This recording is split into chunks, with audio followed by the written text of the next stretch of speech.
Good evening, everyone. So I'm going to call this March 4th, 2025 special City Council meeting to order at 6:31 p.m. We will move first to citizen comments. And during this process this evening, there's a lot of public comments section, public hearings on a number of these items. And so what we're going to ask you to do, if you'd like to speak, is to come over to our Assistant City Secretary here and fill out a form if you haven't already turned one in, and then line up at the microphone, and that'll just make it easy for us. But if you've already turned in the form, then come line up the microphone without filling out the form. So for citizens' comments, we're going to start off with Rita Ward.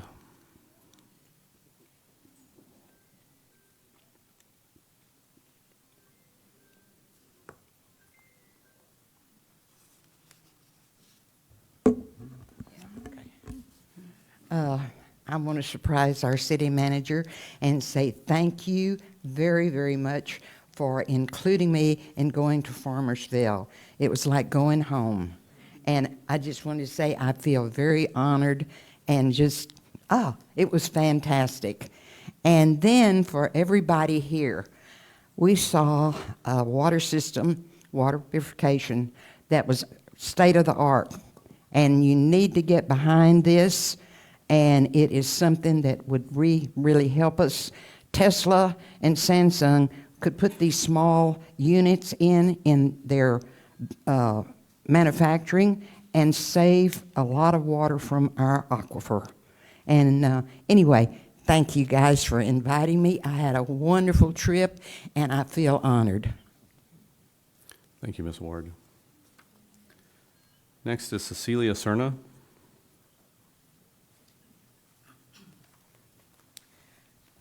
Okay. First, I just wanted to make a general comment for those watching on Facebook and YouTube. Para la gente que están viendo esta junta en Facebook y YouTube, por favor, invita a la gente hispana para que todos puedan participar, escuchar y hacer preguntas sobre nuestro ayuntamiento. Thank you.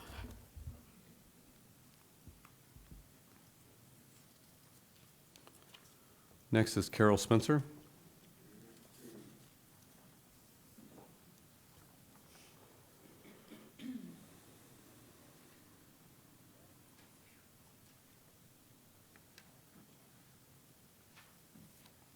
Golden here. Okay, Carol Spencer, 126 Brazos Drive, Cedar Creek, and this must be Sylvia's night because I too am going to talk about, just briefly, that I appreciated the flip in the agenda, and I posted that at the last Planning and Zoning meeting to put those important items up front instead of making everybody wait for a long time. Okay, in college, I majored in French, and then I joined IBM in computer sales. I was not a civil engineer, a planner, or surveyor, or well-versed in any other land use profession. So why was I appointed to our local planning board?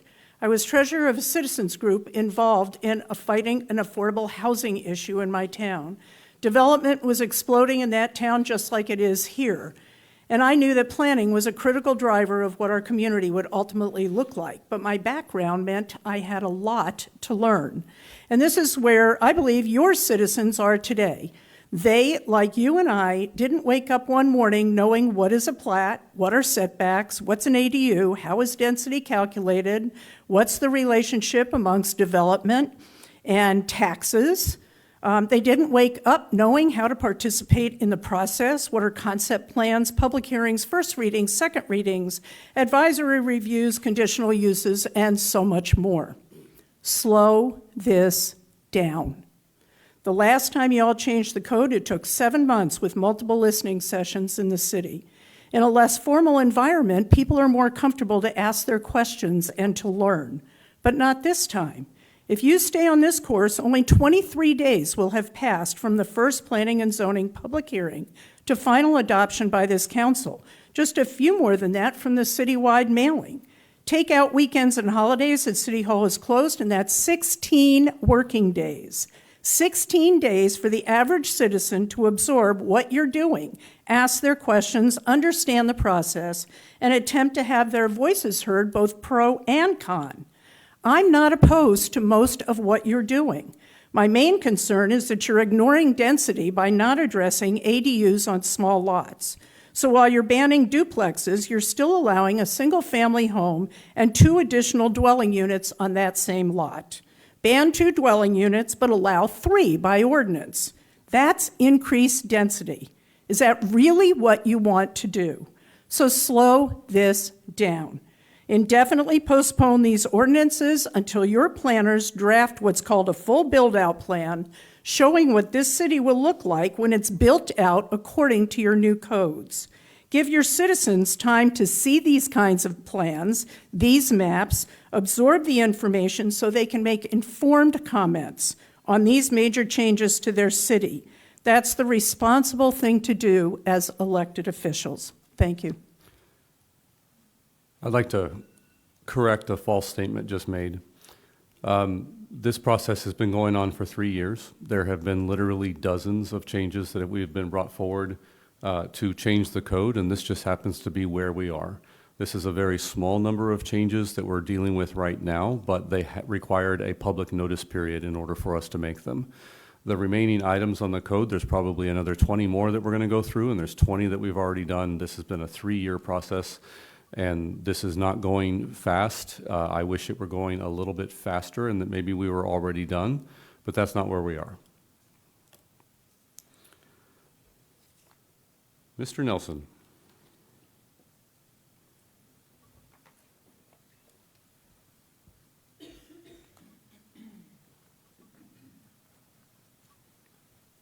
Thank you, Council. My name is Lyle Nelson, 209 North Hunting Lodge Lane in Bastrop, Texas.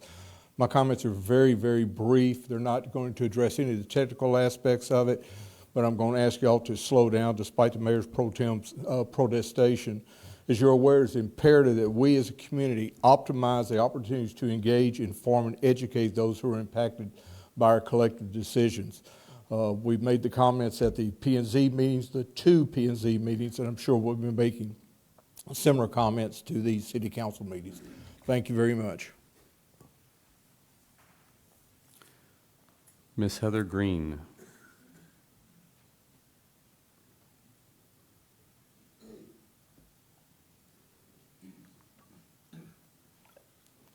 Hello, Heather Green, 2007 Pecan Street. I am speaking on behalf of several of my neighbors who showed up today after I talked with them after coming to one of the planning and zoning meetings last week. I stand before you here today because something concerning is happening in our community, something that affects not just a few of us, but all of us. Without transparency or proper input from the people who actually live here, the city has started with the approval process for a 43-home development on just 4 acres of land. To make matters worse, this development is planned for an area that is already prone to flooding. This raises serious concerns about safety, about infrastructure, and about how decisions like this are being made without the knowledge or input of those who will be impacted the most. We, the residents of this community, were not informed or consulted. There was no open discussion, no opportunity to voice our concerns, and no acknowledgement of the risks this development could bring.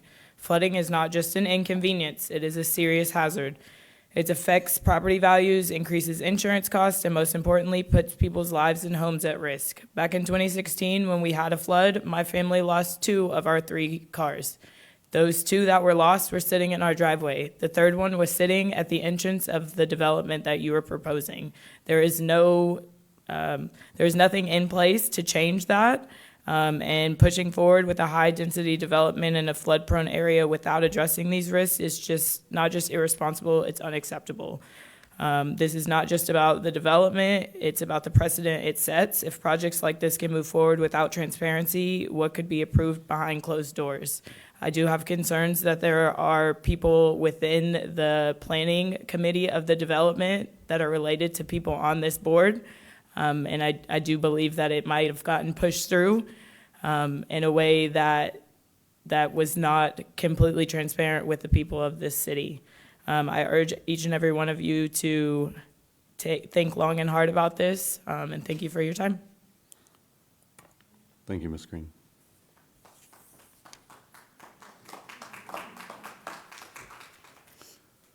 Melinda Larson.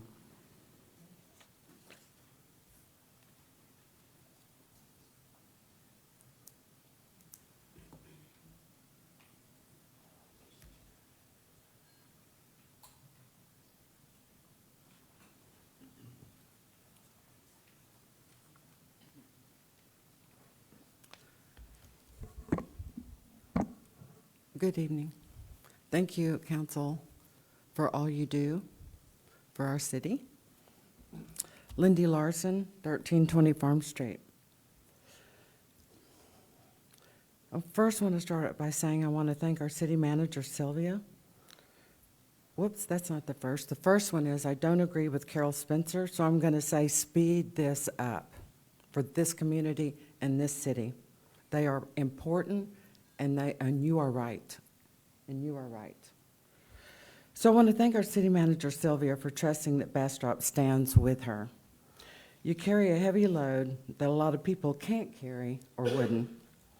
I would also like to thank your ride or die husband, Robert, and bodyguard for protecting, in my opinion, Bastrop's most valuable asset, which is you, Sylvia. And for all the little things he does for our city that may go unnoticed. I'm going to give some ideas to consider to the council tonight because I feel our city is directly affected by some of my suggestions. And I also don't like the attitude of some public servants, which is that it is fine until it isn't. I want to suggest time limits on serving on boards or commissions. A past Planning and Zoning Commissioner, Deborah Moore, stood in front of the council many times with her opening line, "I've served on the Planning and Zoning Commission for 12 years. I don't think that leaves room for new ideas, fresh blood, direction. It actually started to feel more like a scheme, in my personal opinion. I would like a limit on how many boards or commissions a person or public servant can serve on. The reasons is that I feel it opens the door to plots, plans, influence, and schemes. And I, for one, in my opinion, is I'm starting to see some of those schemes unfold. Especially on Planning and Zoning Commission. You know, they either don't show up to vote, they stall the vote, and then we hear a lot of complaints about the meetings going on for 4 or 5 hours. If you pay attention, you'll see what it is resistant to these B3 code changes.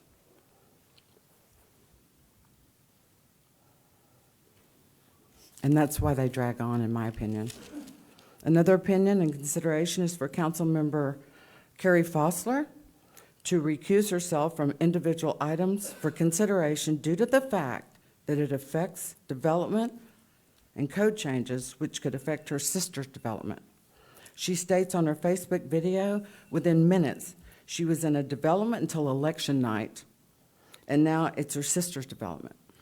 Ms. Larson, your 3 minutes are up.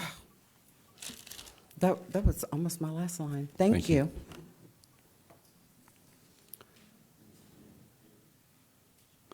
There's 2 names here, Johnny and Luana Washington, that wanted to speak or do not wish to. I think there's no checkbox here, so okay, we'll say does not wish to speak.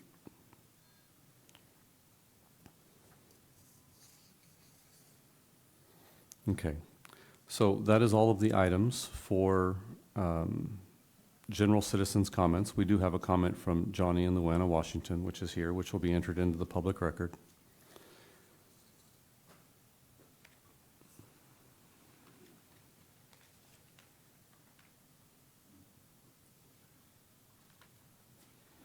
and a comment from Ray Liao as well. It says, record my opposition to this item in the public comments section. We're going to move on to the consent agenda, and we need to pull item 3G so that we can open a public hearing for it. And so let's go ahead and do that for a moment.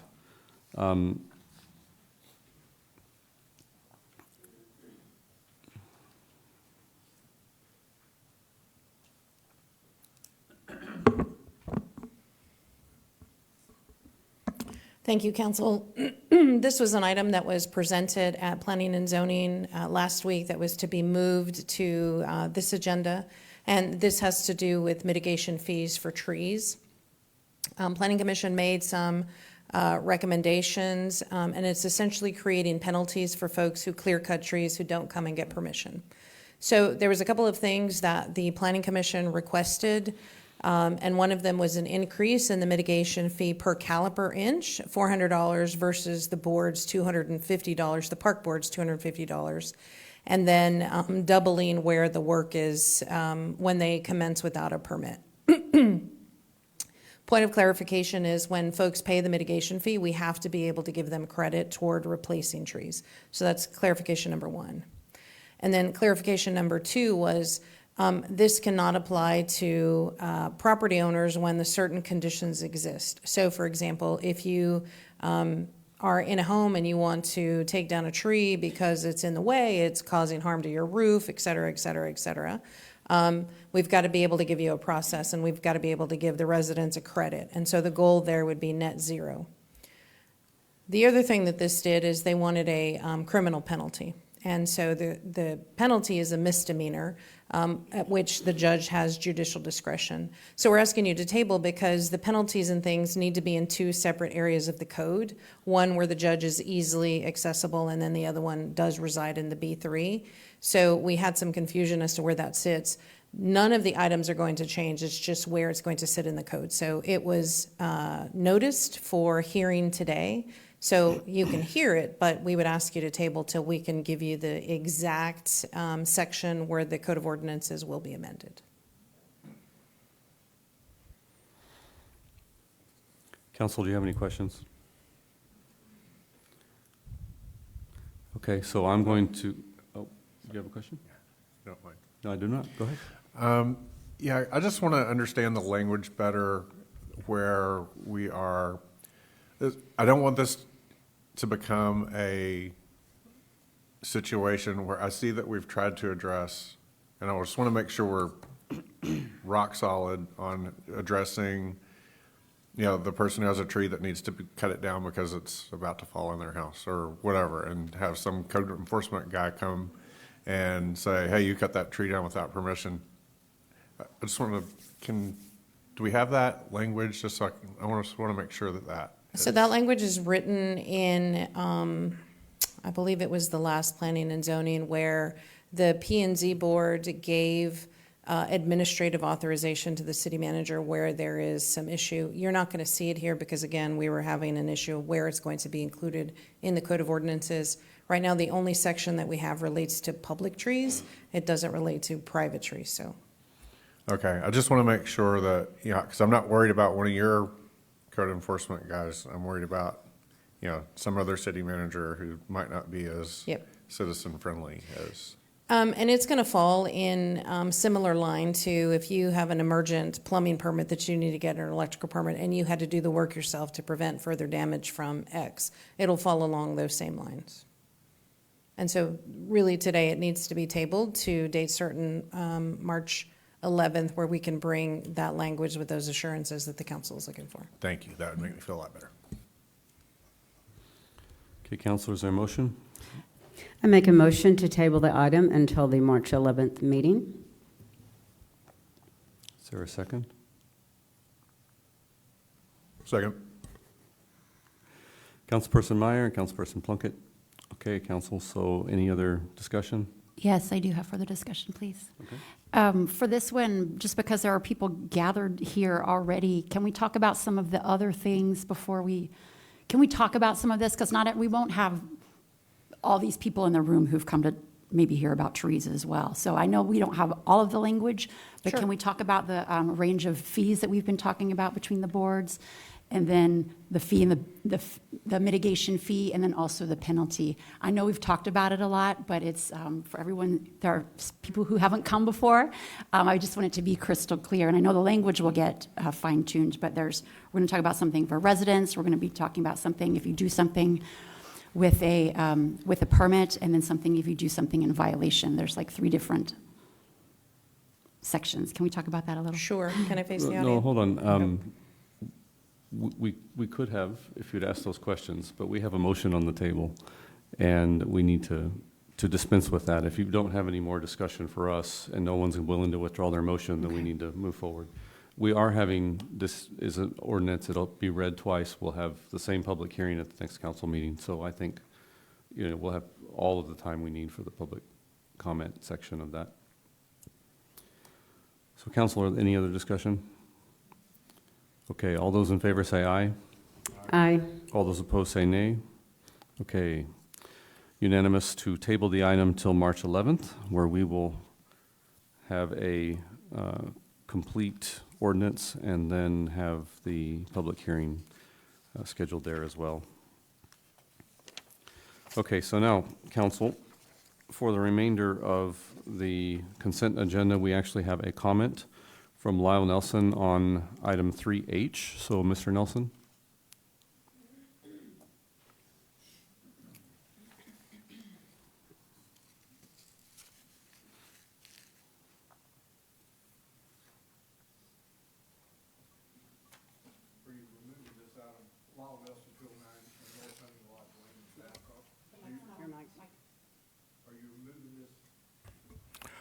Lyle Nelson, 209 North Hunting Lodge Lane here in Bastrop. Are you removing this item from the consent agenda?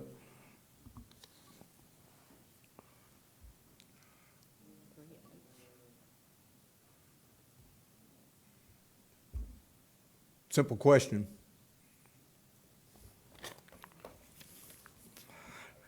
As a part of the open government process, I feel it's imperative the public be informed, the council be reminded of certain facts. The item, although was not laid out, and I'll go ahead and lay out the item. The item is to consider an act on resolution number R2025-57, confirming the appointment of Jimmy Crouch, place 2 of the city's Planning and Zoning Commission, as required in section 3.08 of the city's charter.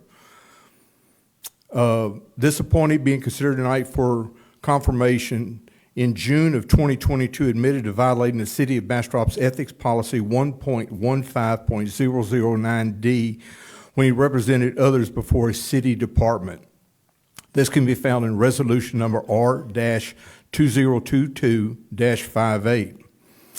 Then again, in June of 2023, while on City Council, he voted along with Mr. Kirkland and Mr. Plunkett to remove 2 citizens from the Planning and Zoning Commission because they may have had divergent views.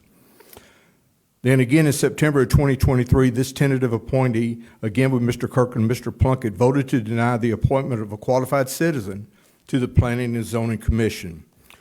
Now the same council member who joined with same council members who joined with Mr. Crouch to remove and restrict Bastrop citizens from the Planning and Zoning Commission are considering him for this important commission. There can be some argument that this meets the very definition of cronyism. I would ask that the caution be exercised moving forward, and we save such an appointment for an actual elected mayor or perhaps a recusal on this matter by Mr. Kirkland and Mr. Plunkett. I appreciate the time.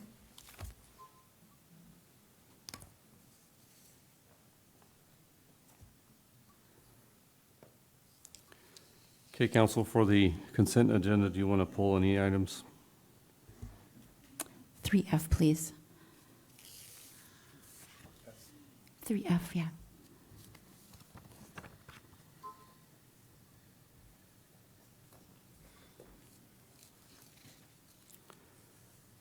Okay. So what we're going to do is we're going to read the consent agenda for the ordinances, which is item 3A, 3B, 3C, and that's it. Items 3D, 3E, and 3H will be considered in our vote as well as resolutions. So, Item 3A, consider an act on the second reading of ordinance number 2025-14, apportioning the cost of certain improvements to property in and for the Valverde Public Improvement District, Area Number 1, fixing a charge and lien against all properties within the district and the owners thereof, providing for the manner and method of collection of such assessments, making a finding of special benefit to property in the district and the real and true owners thereof, approving a service and assessment plan. Item 3B, consider an act on the second reading of ordinance number 2025-09, setting the salary for the office of the presiding municipal court judge and approving an amendment to the agreement between the city and Caroline A. McLyman, JD, to reflect such salary increase. Item 3C, consider an act on the first reading of ordinance number 2025-29, authorizing the appointment of J. Caballero. Thank you. Caballero as Associate Municipal Judge of the City of Bastrop Municipal Court to complete an unexpired term ending on June 19th, 2025, and reappointing said judge for an additional 3-year term effective June 20, 2025, and move to include on the March 11, 2025 consent agenda for the second reading. Thank you very much. Okay, council, a motion for the consent agenda. Move to approve. Second. Okay, so we have a motion from Councilperson Plunkett, a second from Councilperson Lee. We don't have the little lights on in front of us with your names on it, so sometimes I'm going to draw a blank on that, on those. So now this includes the approval of the remainder of the consent agenda as well, except for item 3F, which we'll take up immediately afterwards. So council, any other discussion? Okay, so all those in favor say aye. Aye. All those opposed say nay. Okay, unanimous on the consent agenda, which is all items except for 3F and 3G. 3G was pulled and tabled. 3F, it was pulled, and we're going to discuss now. So 3F is consider an act on Resolution 2025-56 expressing support for Texas House Bill HB 3500, which adds the City of Bastrop to a group of cities able to capture additional tax revenue derived from a hotel and convention center project. Ms. Foster, you requested this one to be pulled? Yes, I just want to make sure the language in our resolution and in Exhibit A is broad enough, like, because it doesn't mention anything about the 1,000 feet, but it is enough that it references Texas local. Is it enough that we don't have that specific language? I want to make sure we can capture both the different kinds of sales and hotel tax and mixed beverage tax and the 1,000 feet. So that, I just want to be confident that that language is in here. Yes, ma'am. The attorneys actually in Rep. Gertie's office, who is sponsoring the bill, helped write that. So it's in theirs, but it's not in ours, and that's good enough. Yes. Okay, thank you. Motion to approve. Second. Councilperson Foster and Councilperson Meyer on the second. Any other discussion? All those in favor say aye. Aye. All those opposed say nay. Okay, item 3F passes unanimously. Okay, we are now on to items for individual consideration. So there are a number of people signed up for those. There are also a number that submitted various comment forms. I'm going to go through and read all of the individuals who did not wish to speak, because they often listed multiple agenda items, so I'm just going to list it all at once right now for the individual. So we have Stuart Bridges for item agenda 4C. It says agree. We have Christine Walker. And it says opposition of item 4D. Johnny Sanders is in support of 4A, 4B, 4C, 4D, 4E, and 4F. Holly Simpson in support of 4A, 4B, 4C, 4D, 4E, and 4F. Melinda Larson in support of 4A, 4B, 4C, 4D, 4E, 4F, and 4G. Catherine and Larry Albers in support of 4A, 4B, 4C, 4D, 4E, 4F, and 4G. William Holford, item 4F, in support.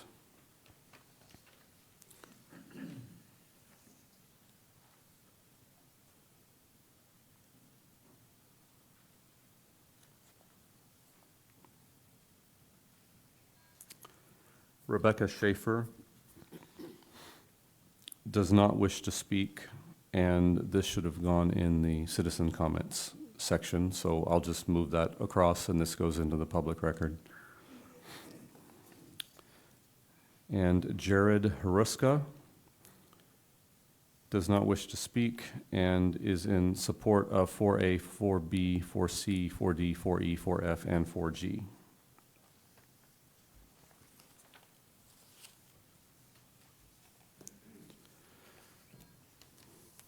So now, we're going to move on to item 4A.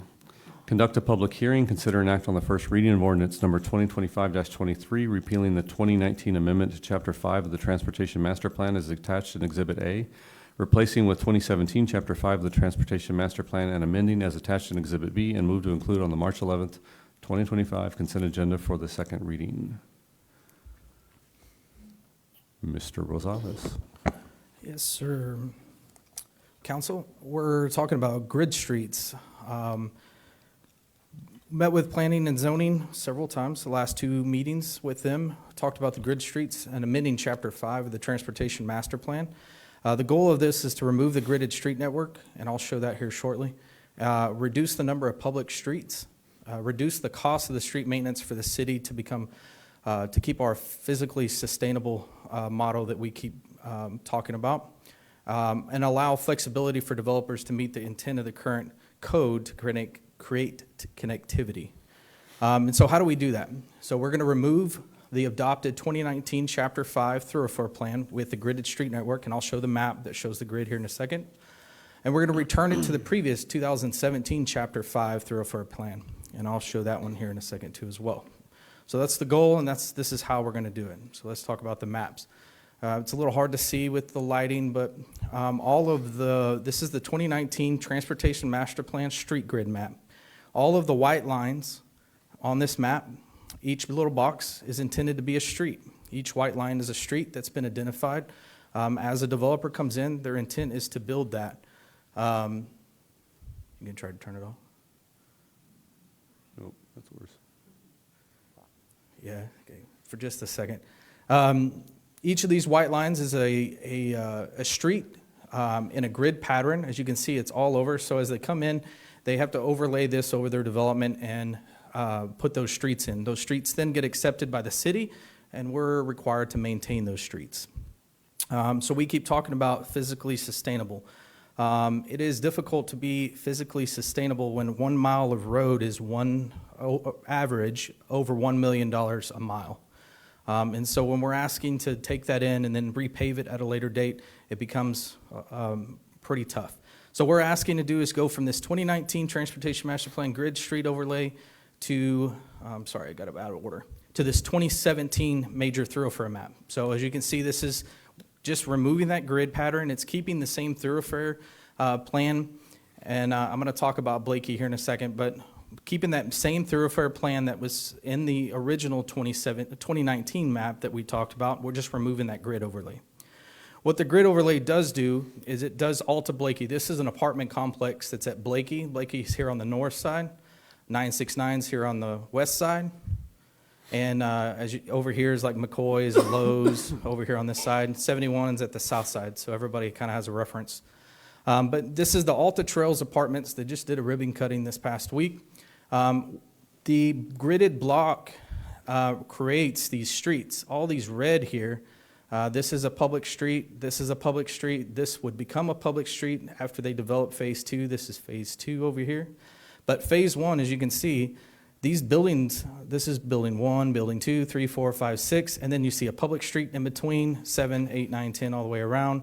And so that gridded network creates that street in there. So the apartment complex is unable to make a private street and make this a private development by putting fences or anything because of this grid network street that's required to be in here. This is a 333 network. As you can see here, this would be the gridded network. One grid, another grid, and then another grid would be down here to the south. So this makes it very difficult for some developers to make this. Staff isn't able to deviate from this, and so this is why we're asking to go to this other transportation plan. So during the planning and zoning meeting, we heard lots of feedback about Blakey and Blakey being, as you can see here on this blue line here, that's Blakey. Across here, it's listed as a collector street. In the thoroughfare plan, the collector street and the 2017 is a smaller road segment.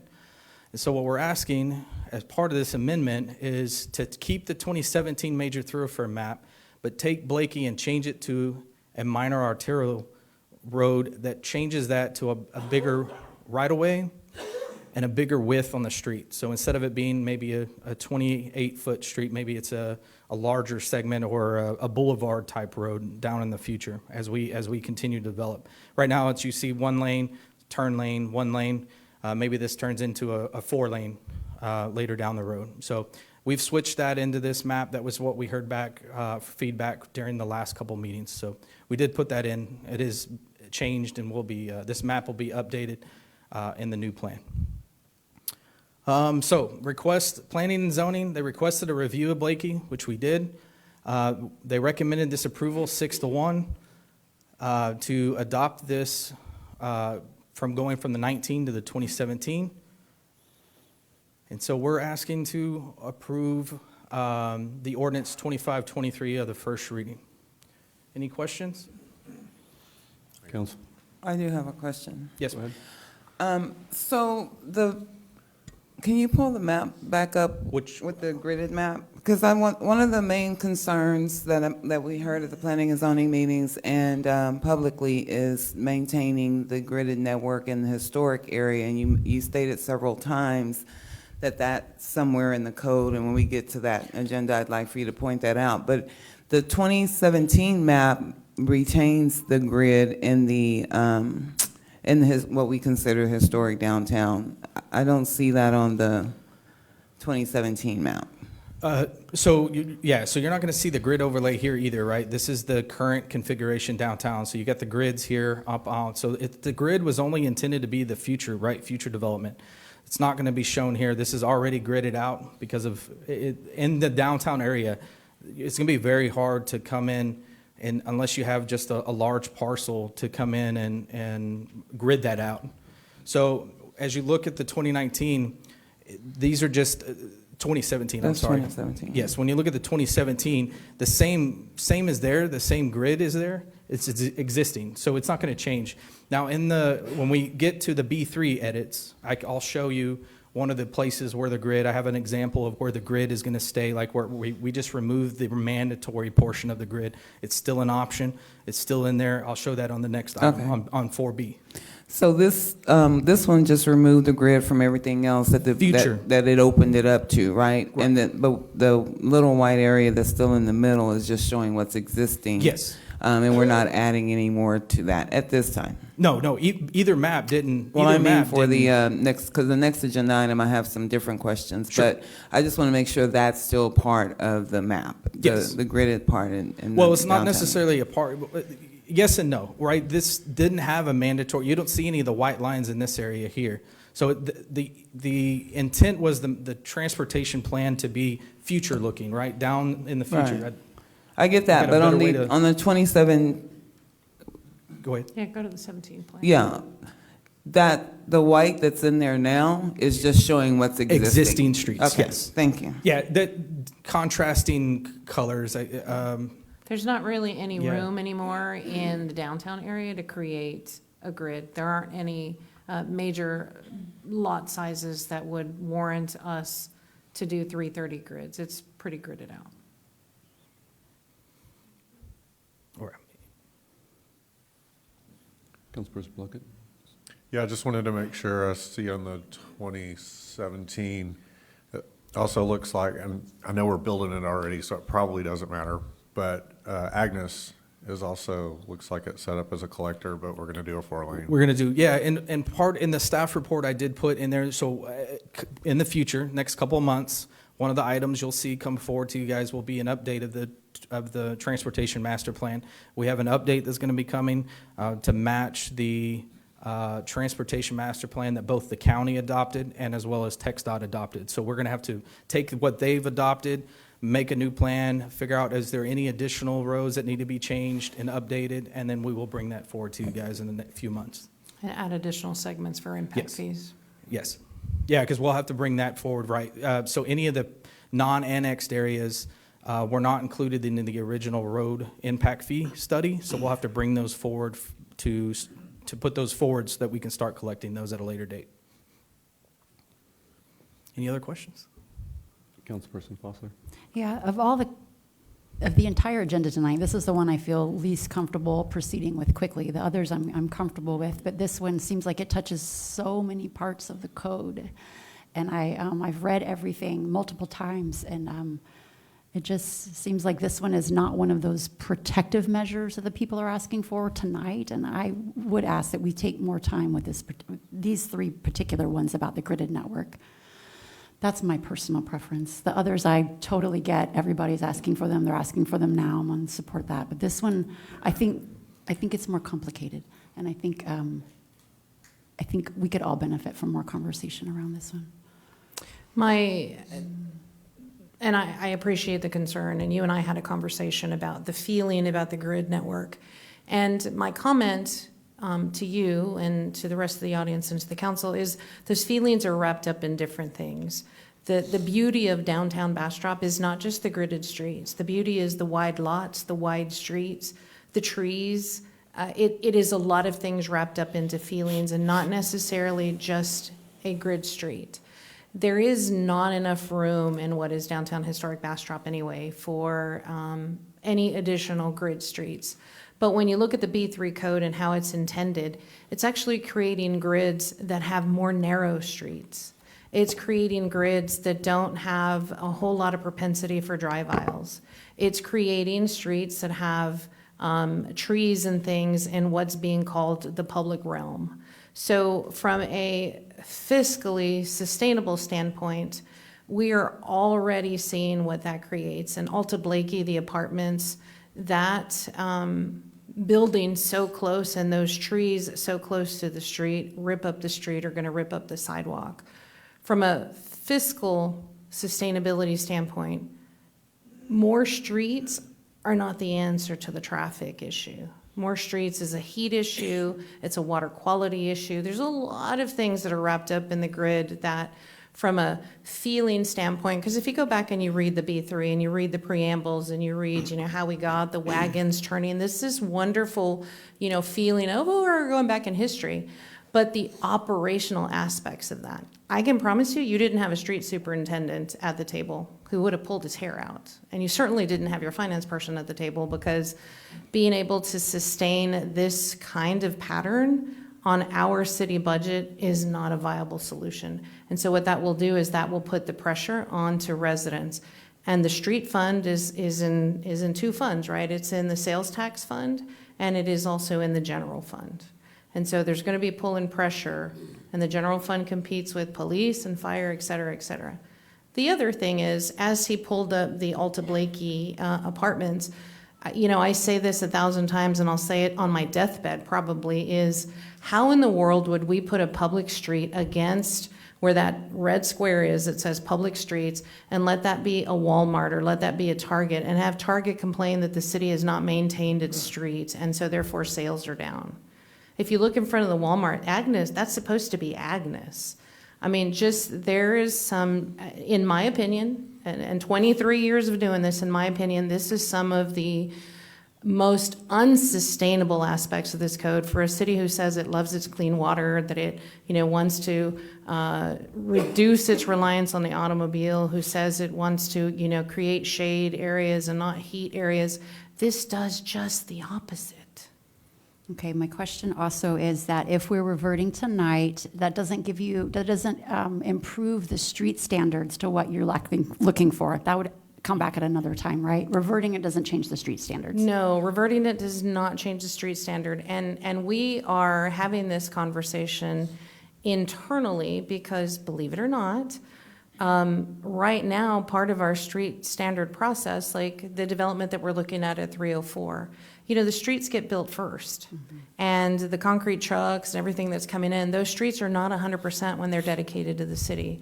So we're rewriting our ordinance that says when you send it back to us, you have to go do a complete new mill and overlay because I want to accept what is generally a new street. The residents should not have to do that over new development. So yes, street standards are a different issue that we will most likely bring when we bring the thoroughfare plan. And the thoroughfare plan is in a few months. Is that the update to the thoroughfare plan? Yeah, I'm not exactly sure how many months, but yes. Okay, because It's that's important. We need 25. updated street standards, and that's like one of the protective measures that we're talking about. This does, the 2017 does include some of the larger street widths in its thoroughfare plan, right? So in the thoroughfare plan, it has the larger street sections. That's there, but what the street standards, so the street standards is how it's built, right? How it's built, is it thickness? And so the streets, yeah, so let's not, I don't want to make sure we're not confusing street standards and street. Construction standards. Yes. So construction standards, we're going to bring those back because we have some changes we want to make to that. But this did include some wider streets, 28-foot, 30-foot, larger street widths than what was allowed in the original 2019. Okay, thank you. And Mayor Pro Tem, before we take any action, could we get the reading from our city attorney about our conflicts of interest this evening? Yes, we can do that. Mr. City Attorney, you looked into our code of ethics and conflicts of interest and came up with an opinion. Could you please share that with us? Certainly. The city's code of ethics, pardon me, has two situations where city council members are not required to recuse themselves and abstain from deliberations pursuant to the code. The first is when the matter is under consideration as a broad, comprehensive, or omnibus motion, and that is stated in the definition of deliberation. And then the second time is when a majority of council members have a conflict of interest on the same pending matter, and those council members also file the required disclosure. And so when you've got a majority that also have a conflict, they file the appropriate conflict of interest disclosures, and then you're not, all council members are authorized to deliberate and vote. I took a look at the ordinances before City Council today, agenda items 4B through 4E. Both of those fall into the category of comprehensive and broad in nature in that they apply to all the properties within the B3 code. They don't specify any specific property, and to all the properties that are within the P2 and P3 areas. They're not regulations which are directed at a specific piece of property. And as such, since they are both broad and comprehensive in nature, there is no requirement to file a conflict of interest or refrain from deliberation and vote by council members. Thank you very much. Can I ask a question? Yeah, please go ahead. Thank you. Mr. Zach, just a question on that, and I totally understand what you're saying about the broadness. I get that. Otherwise, we would never be able to have any business done. However, in a special case, if one of us is involved in a project or has been involved or has a relative involved, is that a special case where recusal would be required?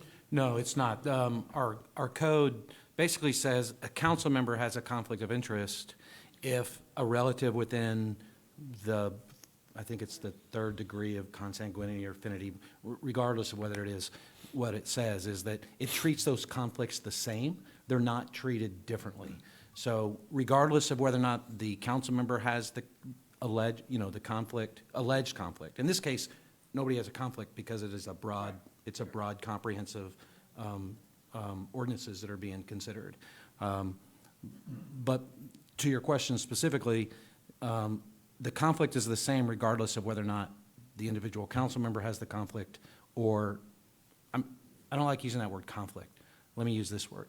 Let's assume that the council member owns property, because that would be a conflict, right? So it doesn't matter if the council member owns the property or one of the individuals who are within the appropriate degree of consanguinity or affinity owns the property, it's the same. So there is no difference. Thank you. Mr. Plunkett. Yeah, I just wanted to make a quick comment about gridded streets. And I lived in Chicago when I was in my 20s for 3 or 4 years. And I tell you what, gridded streets are great. They have, Chicago's a unique place in the world where there are few waterways. It's very flat. The city was burned down, so they got to start all over. Back in the late 1800s. But the point is, even in Chicago, where, it was built that way. It was built from the get-go to be that way, which, Bastrop was not. In the early days, yes, but then, it grew into something different, and the river gets in the way and, all that kind of stuff. But even there, you have things like Midway Airport that gets in the way of the grid. And the way our code, or the way, and I don't know entirely, but at least the way our planning department was previously enforcing the code, there was no ifs, ands, or buts. If the grid said there was a street going through your apartment complex, then guess what? The city gets that street. That makes absolutely no sense. First of all, you drive around the streets in this town, especially, 3 years ago. If I'm a builder and I want a nice place and I want to be able to lease to a nice retailers and people like that, I don't want my parking lot taken care of the way the city has been taking care of their streets for the past 100 years. What the heck? It's ridiculous. So, no, this needs to be fixed. The more connectivity, the better. So I'm perfectly fine with, doing as much connectivity as we can. What I think the new urbanists or whatever, what they're trying to solve is large arterial roads with neighborhoods branched off of them where there's one way in or two ways in and two ways out. And there's no connectivity at the back because everything has to come out through one way or another. And, there's got to be a middle ground. There's got to be a way that we can connect up the sides and the backs of these larger neighborhoods so that you can get through them instead of around them. And in a residential setting, I think that's the way to do it. And I think we're doing that with this change. So if there's no... Yeah, we're just removing the mandatory part of it, right? We're keeping some of the things that are in there, but the actual requirement is what's removed. The grid network is still an option. The 330 block is still an option. It's still in there, and it's still, if you wanted to come in and that's how you wanted to build it out, it's still in there for you to do. It's still an option, just not a mandatory option that requires it to be put in and then for us to accept it. So I'll move to approve. Not yet. Wait, Gotta do the public hearing. Right? Sorry. So we have a public hearing on this item, so we're going to open the public hearing. So we have one person signed up to speak on item 4A. This is Cecilia Cerna. And if anyone else wants to speak, you haven't turned in a card, so hurry up and come up here and fill one out. Okay, excuse my voice, I'm sorry. Cecilia Cerna, 1104 Hill Street. We oppose the city staff's recommendation to revert to an older transportation master plan for the avoidance of incorporating the street grid network. For example, the 2017 transportation master plan does not have all of the current street types developed through 2019. For instance, again, like we're talking about, Blakey Lane is shown as a small street 50 feet, 50-foot right-of-way, and in the older 2017 map, compared to the 2019 map, which is showing it as a primary multimodal 80-foot right-of-way. Those were in the manuals, they're in the code, they just probably weren't reviewed correctly. We recommend the City Council to keep the most current transportation master plan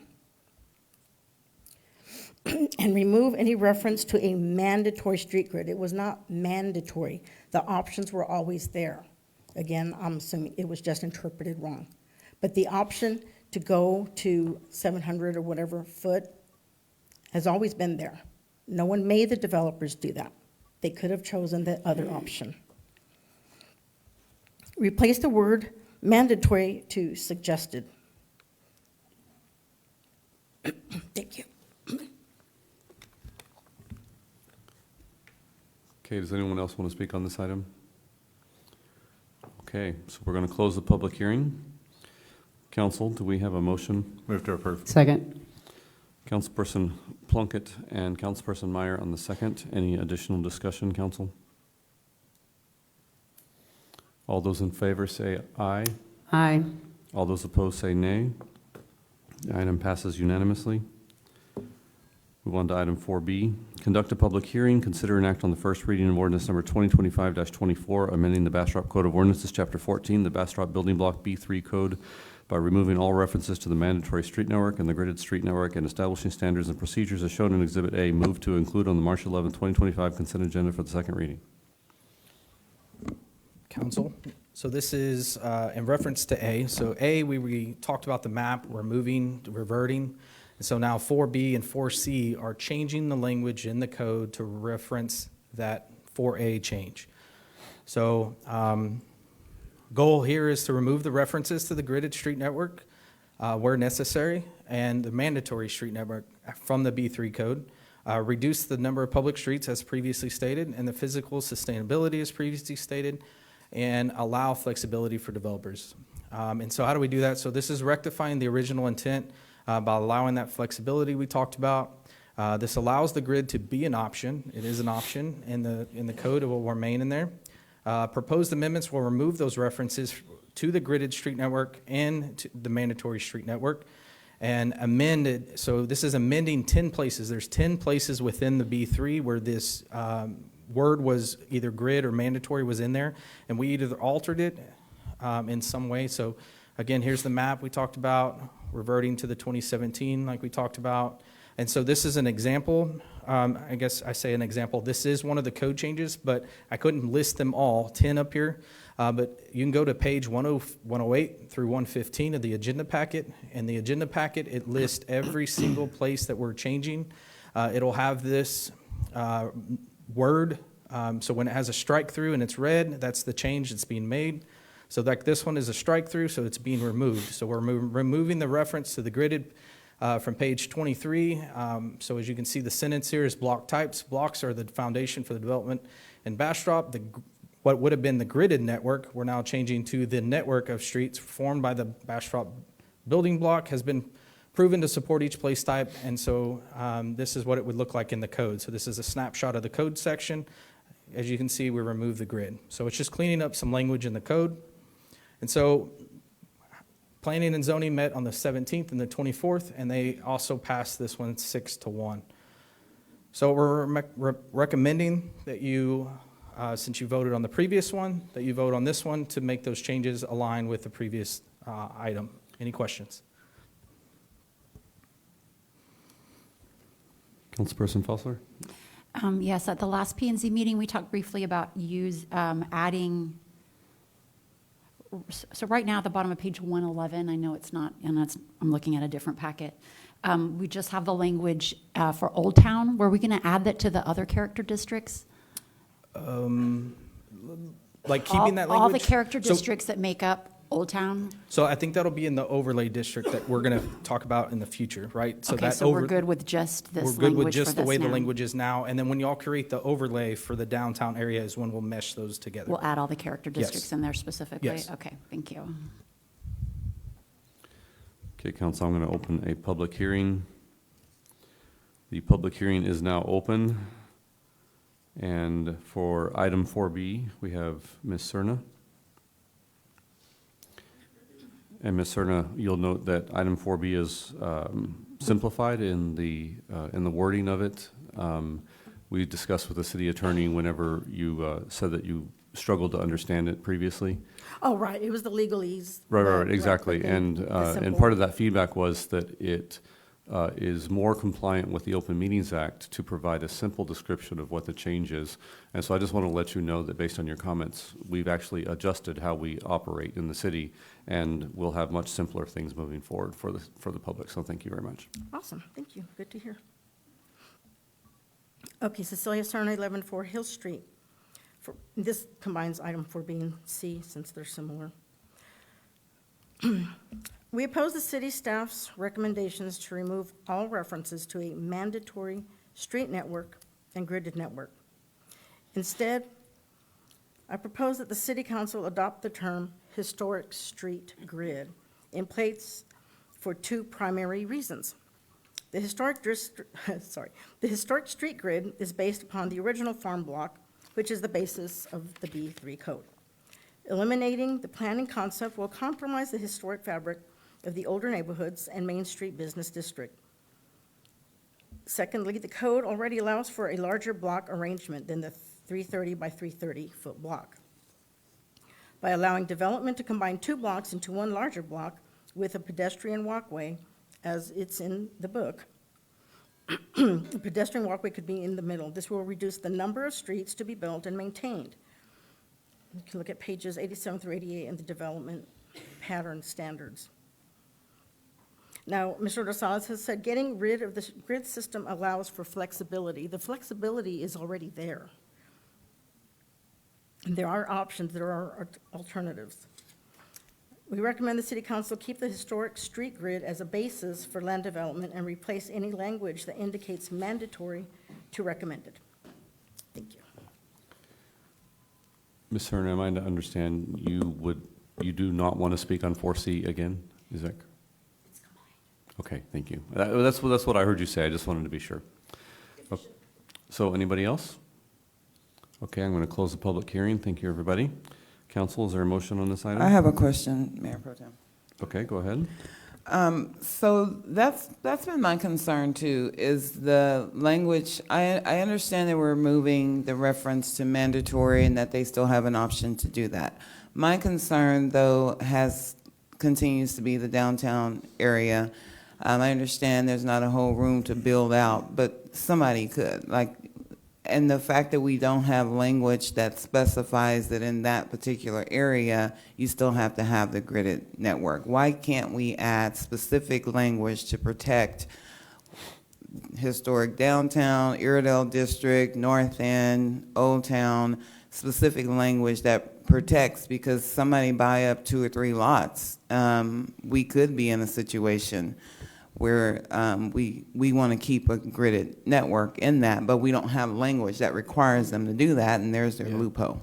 Yeah, so we are going to bring that overlay district back for the downtown area so that we can set those standards that y'all want within that. I don't know if we need to do something temporarily until we bring that overlay district. Sylvia, they can make a motion. Councilmember Lee, you can make a motion, but I go back to, if you go to the map, there's really only 2 segments where a grid street are quote-unquote possible. One of those are 2 one-acre lots on Main Street. Councilmember Foster's sister's development, that's 4.25 acres. And then we have Nick Chesser Homes. Chester's Homes was a pre-plat, so he's not going to have a grid. Jody and Tom's development doesn't necessarily have a grid because it only has 1 street through it. And then the other 1-acre tracts, the other 2 1-acre tracts, there won't be any connectivity through the street. Where there is potential connectivity, like if Buttonwood is supposed to punch through there or whatever, some of that right-of-way already exists. They're called paper streets. You saw it on Ruby Way, those areas. They're paper streets. If that right-of-way exists, we're going to ask for a street. What we're not going to do is go create new stuff. If there's something already there and something is supposed to be there, yes, absolutely. That's part of the transportation plan. We're going to want to connect it. But not creating new connection points just for the sake of a new grid. So there's no, because we don't have, again, a lot of land to create a huge development or subdivision within Bastrop proper, you don't see any developer being able to get around a loophole because it doesn't specify gridded network in the downtown area in the future. Because the property could change, land could change, 2 or 3 houses could sell in one area, and how many acres do you have to put a small subdivision in?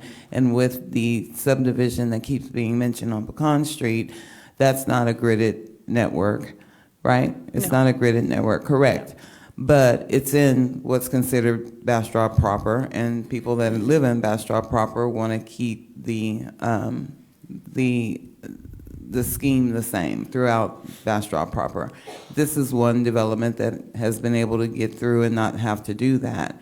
So that's why, and that could happen somewhere else. I'm sure there's some property somewhere where another type of development similar to the one at Pecan could go in. There's enough land for that, I'm sure.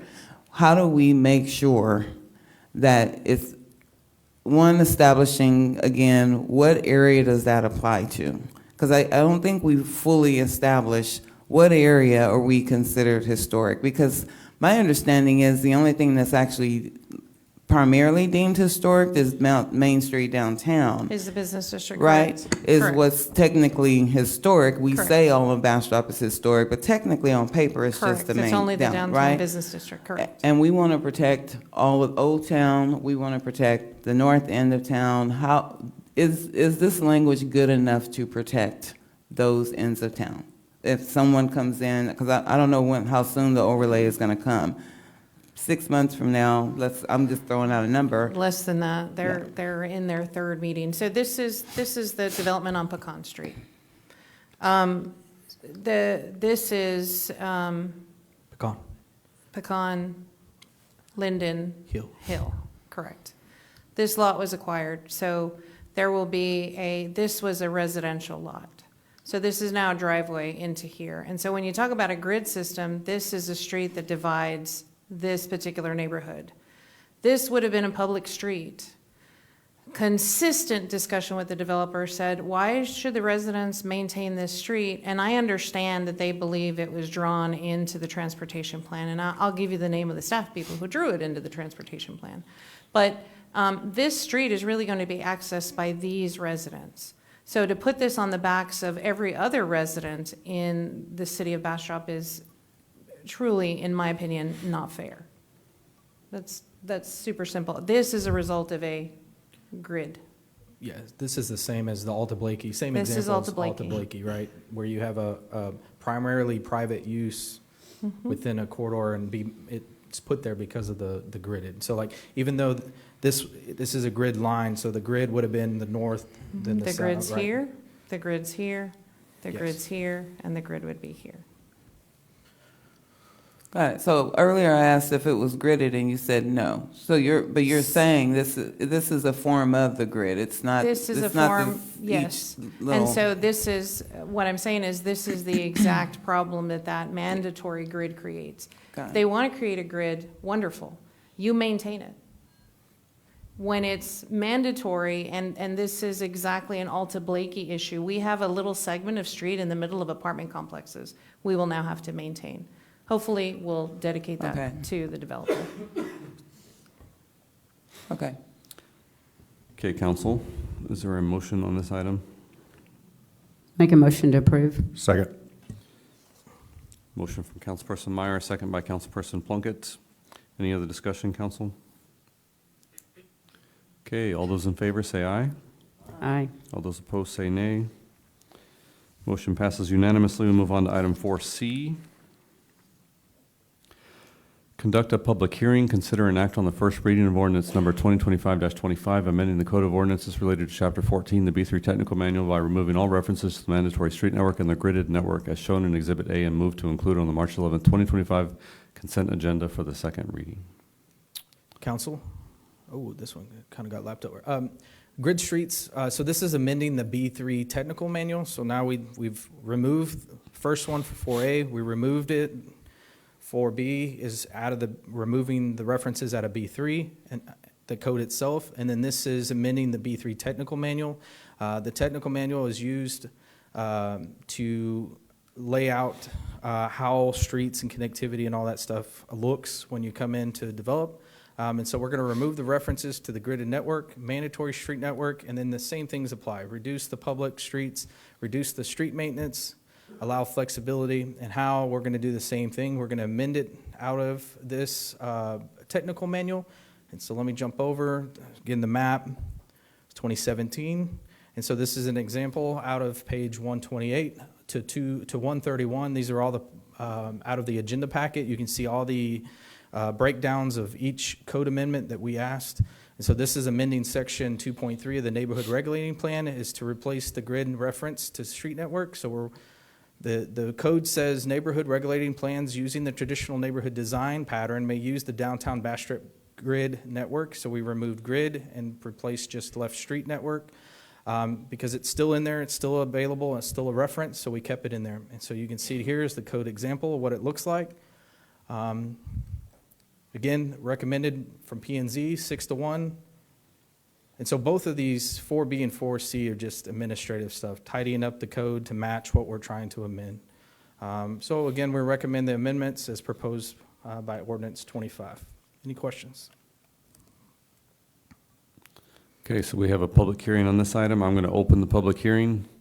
I have no one signed up. Is there anybody else, Ms. Assistant Secretary? Okay, so I'm going to close the public hearing.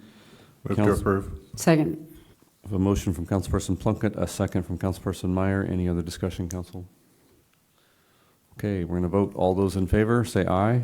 Aye. All those opposed, say nay. The motion passes unanimously. We're going to move on to item 4D. And I'm going to tell everyone that if you ever wondered how people on TV learn to read so quickly, you just have to practice. Conduct a public hearing, consider and act on the first reading of ordinance number 2025-21, amending the Bastrop Code of Ordinances, Chapter 14, Bastrop Building Block B3 Code, minimum lot sizes in P2 and P3, and move to include on the March 11th, 2025 consent agenda for a second reading. Thank you, Mayor Pro Tem. Minimum lot sizes. I'm not sure that folks in the audience really understand that our code is a form-based code, meaning the only thing we're looking at is if it looks the same. The B3 code removed minimum lot sizes. There is no minimum lot size. It removed parking requirements and a whole litany of other things that gave residents predictability on what was going to be happening in their area. So the goal tonight is to keep the P2 and P3 as traditional family neighborhoods, preserving what we continue to refer to as authentic Bastrop by mirroring what's currently in place. And I continue to tell people when we talk about downtown Bastrop and the feelings and the emotions that it evokes, it's because folks have taken a snapshot in time in their brain about what's there today. And any changes to that evoke some very strong emotions. So how do we plan to do that? Use existing lot sizes, give folks some predictability, some assurance that what's going to be built around them matches the built environment. And we can further refine it by block type. For example, the new addition where Councilmember Plunkett lives has bigger lots, deeper setbacks. What gets built in his area, he had a recent new construction move-in house, right? They moved it into the house. Looks absolutely nothing like the neighborhood. Same thing that's going on MLK, same thing that's going on, oh gosh, I blanked, the street that Debbie Denny lives on. We'll go through that in a minute. So the question that's been asked is, what if my lot's already a 1/4 acre and everybody around me is 1/2 acre? We're not removing your ability on a legally platted lot to do what you could have done prior or post any of these changes. Those are legally platted lots. And for those people who say, well, I want a smaller lot, I shouldn't have to mow, I don't want to do those things, I'm not asking for a big lot. Well, then there is a tool in the code that lets you do that. It's called the Planned Development District. It has a little bit more hoops that you have to jump through. It has public notification, and it requires planning and zoning and city council. So we did an analysis of P2, and I know there was a member of the audience who said, that math don't math. Well, P2 is mostly the Hoffman area, and the average lot size in there is 1.16 acres. What makes this interesting to me is my first week on the job, there was a conversation about additional development on Hoffman. And we fought tooth and nail for a woman's property who was 0.93 acres, and we refused to let her subdivide it. Well, she was going to subdivide it into a 1 acre and a 0.93 remnant lot. And we refused on the guise that there's fire issues and you can't do it and you can't do it, but the very same code allows unlimited ADUs. And so how do you say that in good conscience to an applicant that you can build 3 extra houses, 4 extra houses on that lot at the time, but we won't let you subdivide it? That it just, my mind can't get wrapped around that. So we made a recommendation to the Planning and Zoning Commission that P2 be an average of 1 acre lot size. Planning Commission recommended the 1 acre in the P2 neighborhood. Now, in the P3, same analysis. Every P3 lot in the city.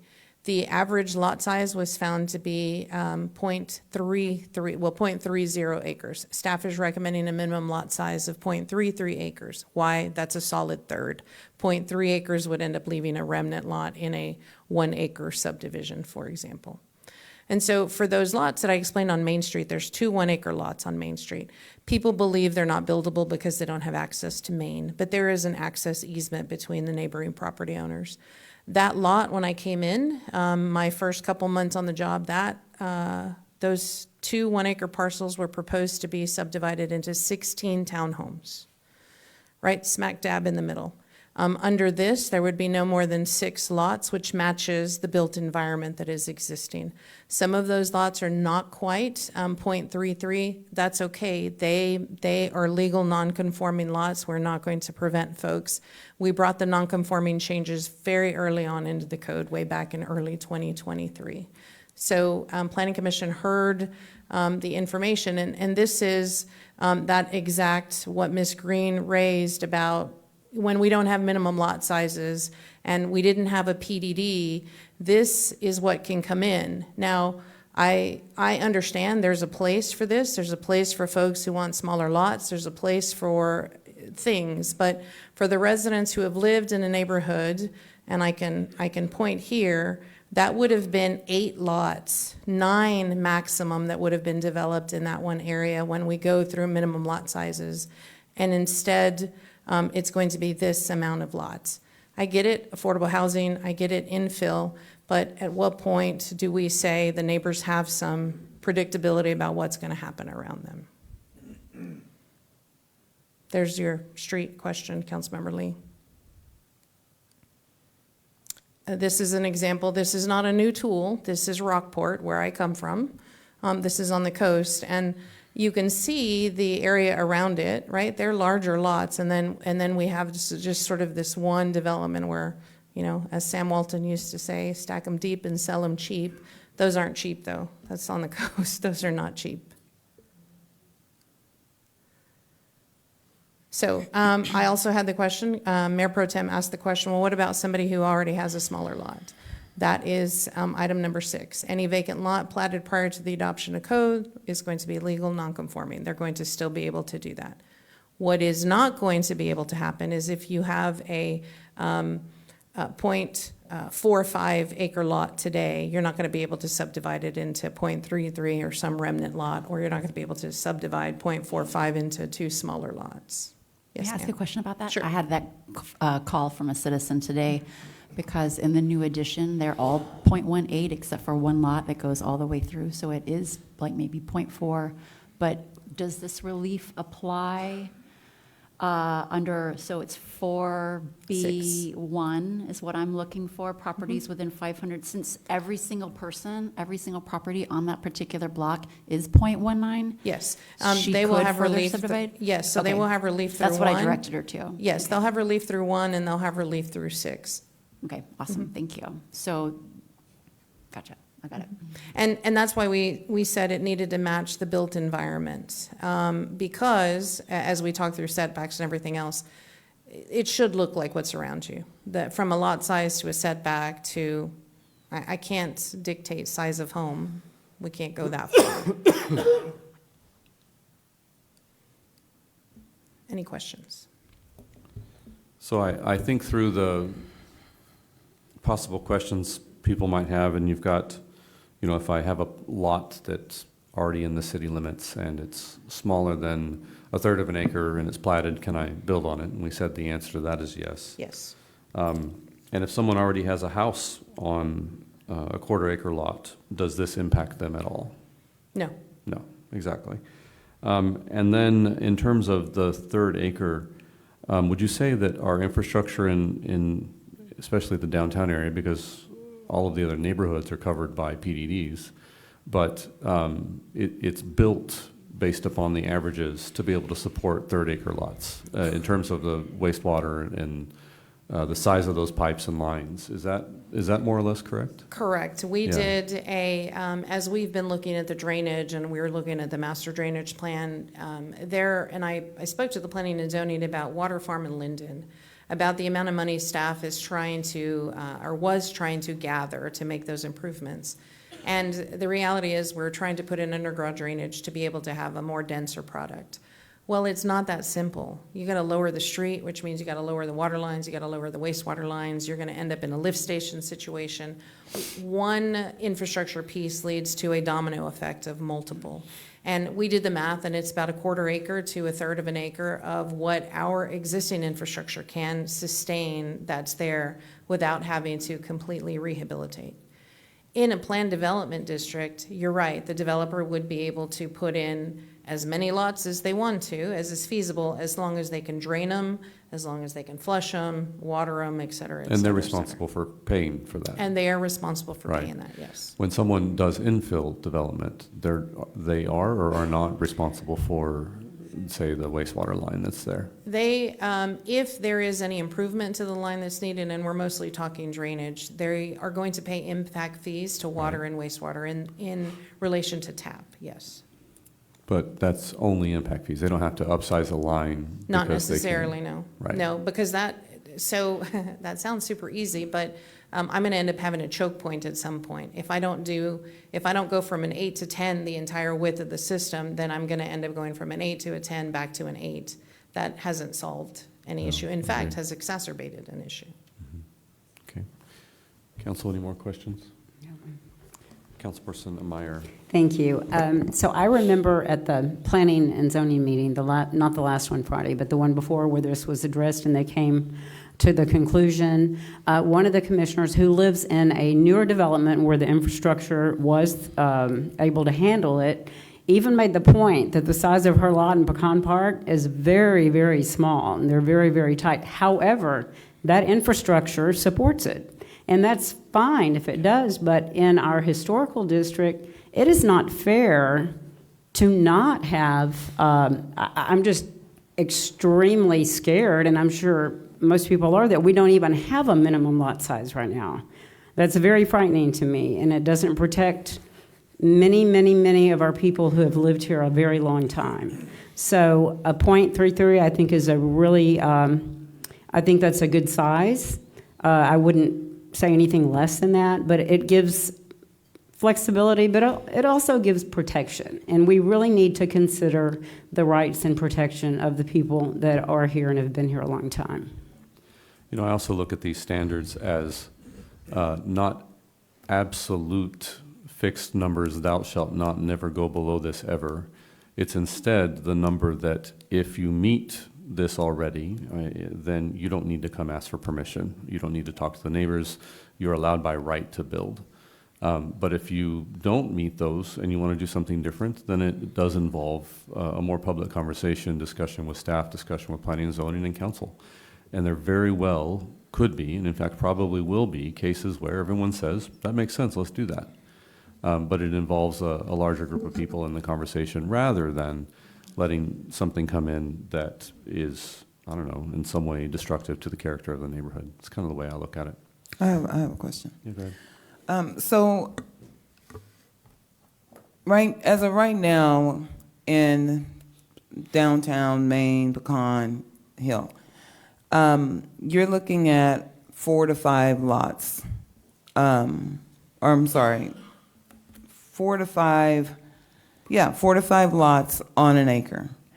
So in setting the minimum lot size for me, and what I've been hearing throughout all the meetings is, to me, at a 0.33, you would actually be increasing density, because then you could go as much as 9 lots at a 0.33. So if the goal of the city is to reduce density in certain areas, then I go back to, again, where are we designating where those areas are? Because as of right now, in those big homes on Pecan, Maine, those are all 4 to 5 lots per acre. 0.33 would allow, and then remember, they can add up to 2 ADUs. So if you're giving them 0.33 and they utilize that, I can add up to 2 ADUs, then you're increasing the dwelling units on that lot, which are gonna, cause harm to our infrastructure, could cause draining, increases impervious cover. That's why I was more at the 0.25 and listening to the discussions in certain areas. And I think that that's where, again, council needs to figure out, where do we want those areas to be? And we're saying 0.33 for all of Bastrop. But I'd like to see minimum lot sizes designated, and maybe that's part of the overlay discussion, I'm not sure, but I'd like to see designations for those character districts to preserve that's how you're gonna preserve the historic downtown Bastrop, is by you're gonna have to establish, I would think, different minimum lot sizes for that part of Bastrop to protect those residents versus new subdivisions. So, number one, 0.25 is smaller than a 0.33. Right. So that's more units per acre. 0.33, even though it's 0.25, is about a 10,000 square foot lot. That sounds like a big lot, considering that most of the newer subdivisions are 4,500, 3,500, even 1,500 or less in this North End Prairie development. But you have to remember, we take some right-of-way. We take area for road, sidewalks, things like that. So 0.33 actually ends up being about 4 units an acre, 4. And we said 2 ADUs if you can drain it, if you can do certain number of things. We also reduced the impervious cover limit to 50%, which means you're not going to be able to get to those density numbers. And I know that Mr. Cerna and a couple of others continue to talk about, let's do it density per block or density per, 2 acres or 1 acre or whatever that is. That's okay, except that in Bastrop, our lot sizes are so different throughout. Just that picture alone, there's a half-acre lot, there's a third-acre lot, and there's something that's just a little bit more than a quarter of an acre. So if I do a density per acre, and I say, okay, only 12 units per acre, let's just say, that guy who has a half-acre lot, he's going to be able to get more than the guy who has a 0.29. And what happens if the guy that has 0.34 has a detached double garage and a detached, and he builds up? At some point, I'm going to tell somebody in that group no. And then I get myself into a whole different, what's their race, what's their gender, and so I'm not trying to do that. We are going to revisit the ADU conversation. Council told me to bring it back because you guys had a lot of discussion that last time. And it's up to 2 if, and Councilmember Foster corrected me 25 times last council meeting. So I kept saying 1 by right, and it's not necessarily 1 by right. You have to be able to drain it, you have to be able to service it with all the other different utilities along with it. Park it, yes, park it. Does that make sense? Does that answer your question? It makes sense, but I'm still like concerned for our downtown area, or I'm just gonna say Iredell, which covers North End, Old Town, and Bastrop, downtown. But I'm still concerned because we're gonna get into the discussion about duplexes later. And someone I think wrote in their comment, if you remove duplexes and people can still add ADUs and everybody takes advantage of that, you're just making mini duplexes. And that's where I want to be sure that we're setting the minimum lot size in Bastrop proper, separate from maybe the other areas, because we want to protect Bastrop proper. For sure. And are we at that 0.33? Are you for sure Yes. that we are setting it at the right limit to protect downtown Bastrop? Yeah, my answer is unequivocally yes. What this council will need to do is you're going to need to take up the ADU conversation. And I'll remind you, in October and November, I was crucified because I was a hater of affordable housing for even saying we should have some control over additional dwelling units. Just because Austin allows them by right is not necessarily a City of Bastrop right, especially when we have much different environments, a much different built environment than what other cities who allow them by right. But we had a couple of prominent community members who stood up and said, my employees need a place to live and you're taking away affordable housing. I don't buy that. I really don't buy that, because affordability is going to come in the form of every street fee that I have to enact, because now I got to take care of more streets. Every increase in tap fee that I have to do because I got to expand the water or the wastewater treatment plant. Every new fee I have to add for parks because we have more people using our parks.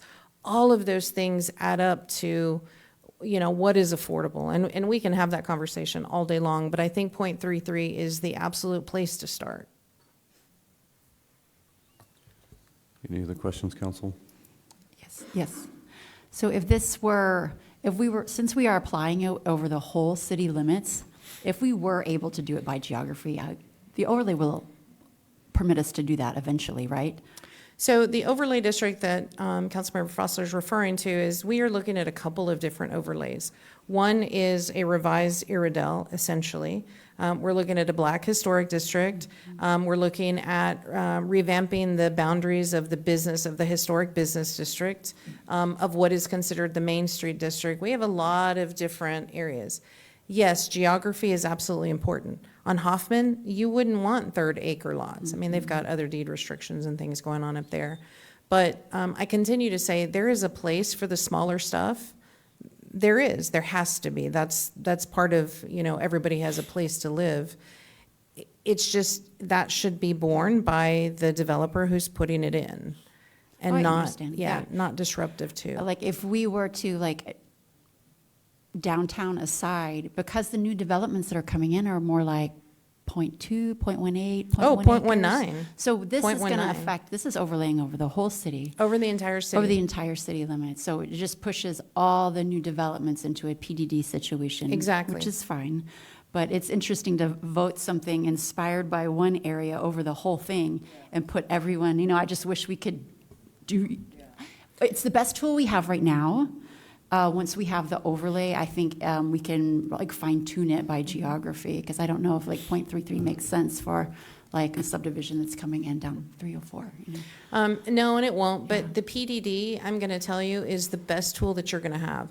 It is the only tool that you will have to regulate aesthetics. It's the only tool that you're going to have to regulate where you want your parks to be situated, et cetera, et cetera.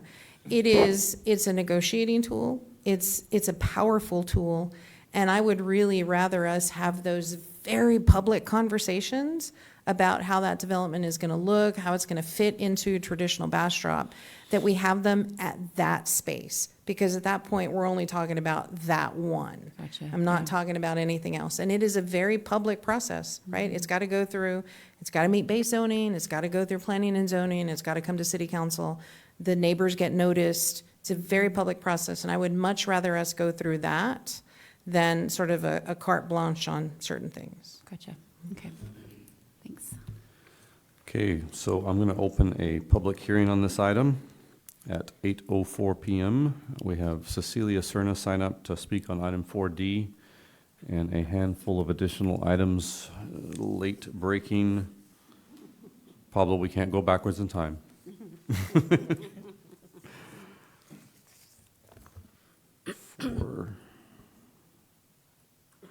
So what does that mean? 4D, That yes. he can speak or not speak? Because I'll give up my time. Oh, no, he certainly can speak. Okay. I was just. You're making it funny. I was pretending like he was wanting to speak on things we already passed, but no, he wanted to Yeah, speak on this Just item. the one.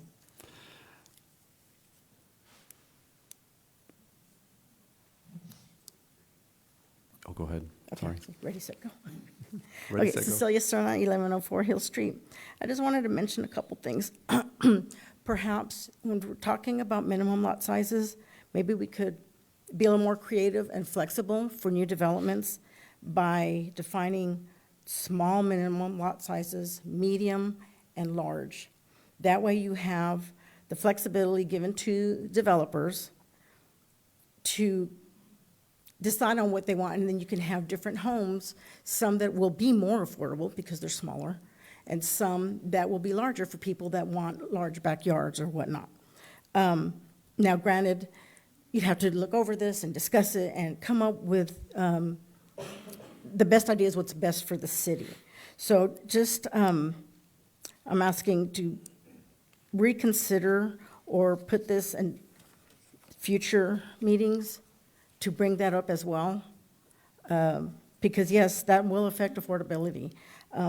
If you see on social media things concerning Bastrop, so many people talk about their family members wanting to live here or having to take care of an elderly mother.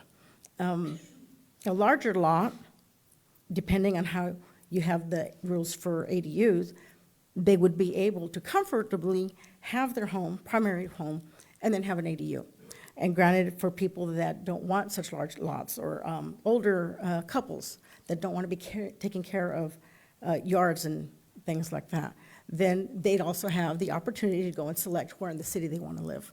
So I just ask that you please consider putting that in the future, maybe coming up with some minimum sizes and then deem them as small, medium, and large.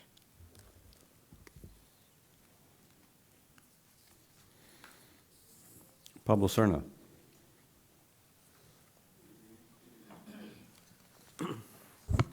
Thank you. Pablo Serna, 1104 Hill Street.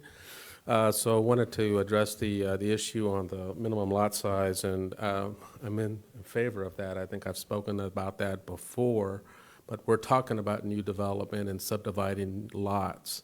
What my concern, and I've raised it multiple times, is most of the lots in Bastrop are less than 0.33 acres.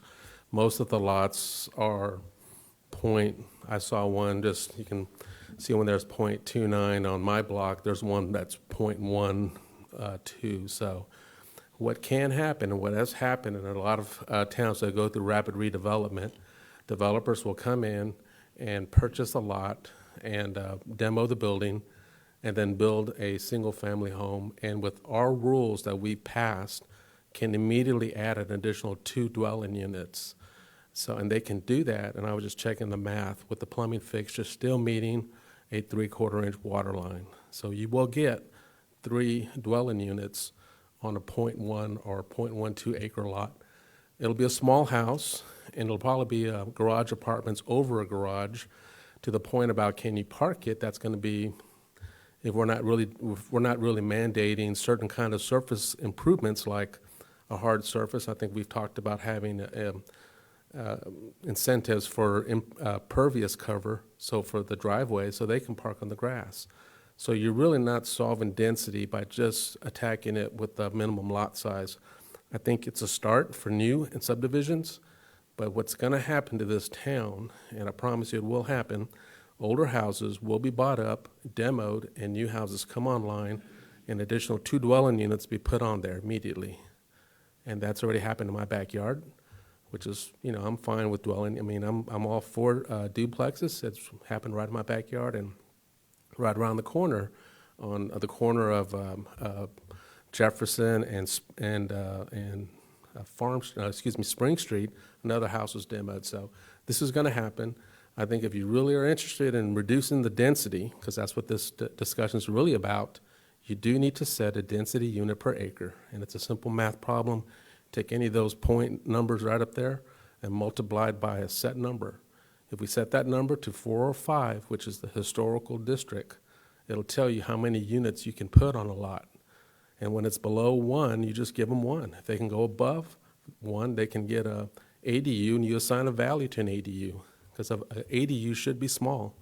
It should be no more than 25% of the primary dwelling unit, so that would be 0.25. So you got 1, 0.25. To put another dwelling unit, it's another 0.25, so that's 1.5. If the math works out, they can do it, and you're still controlling density. And where it doesn't work out, to Sylvia's point, the last person on the block, they can't fit it. That's just, they can't fit it. So I think there's some discussion needs to continue on. Thank you. Thank you, Pablo. Next, we have Lauren Stelk.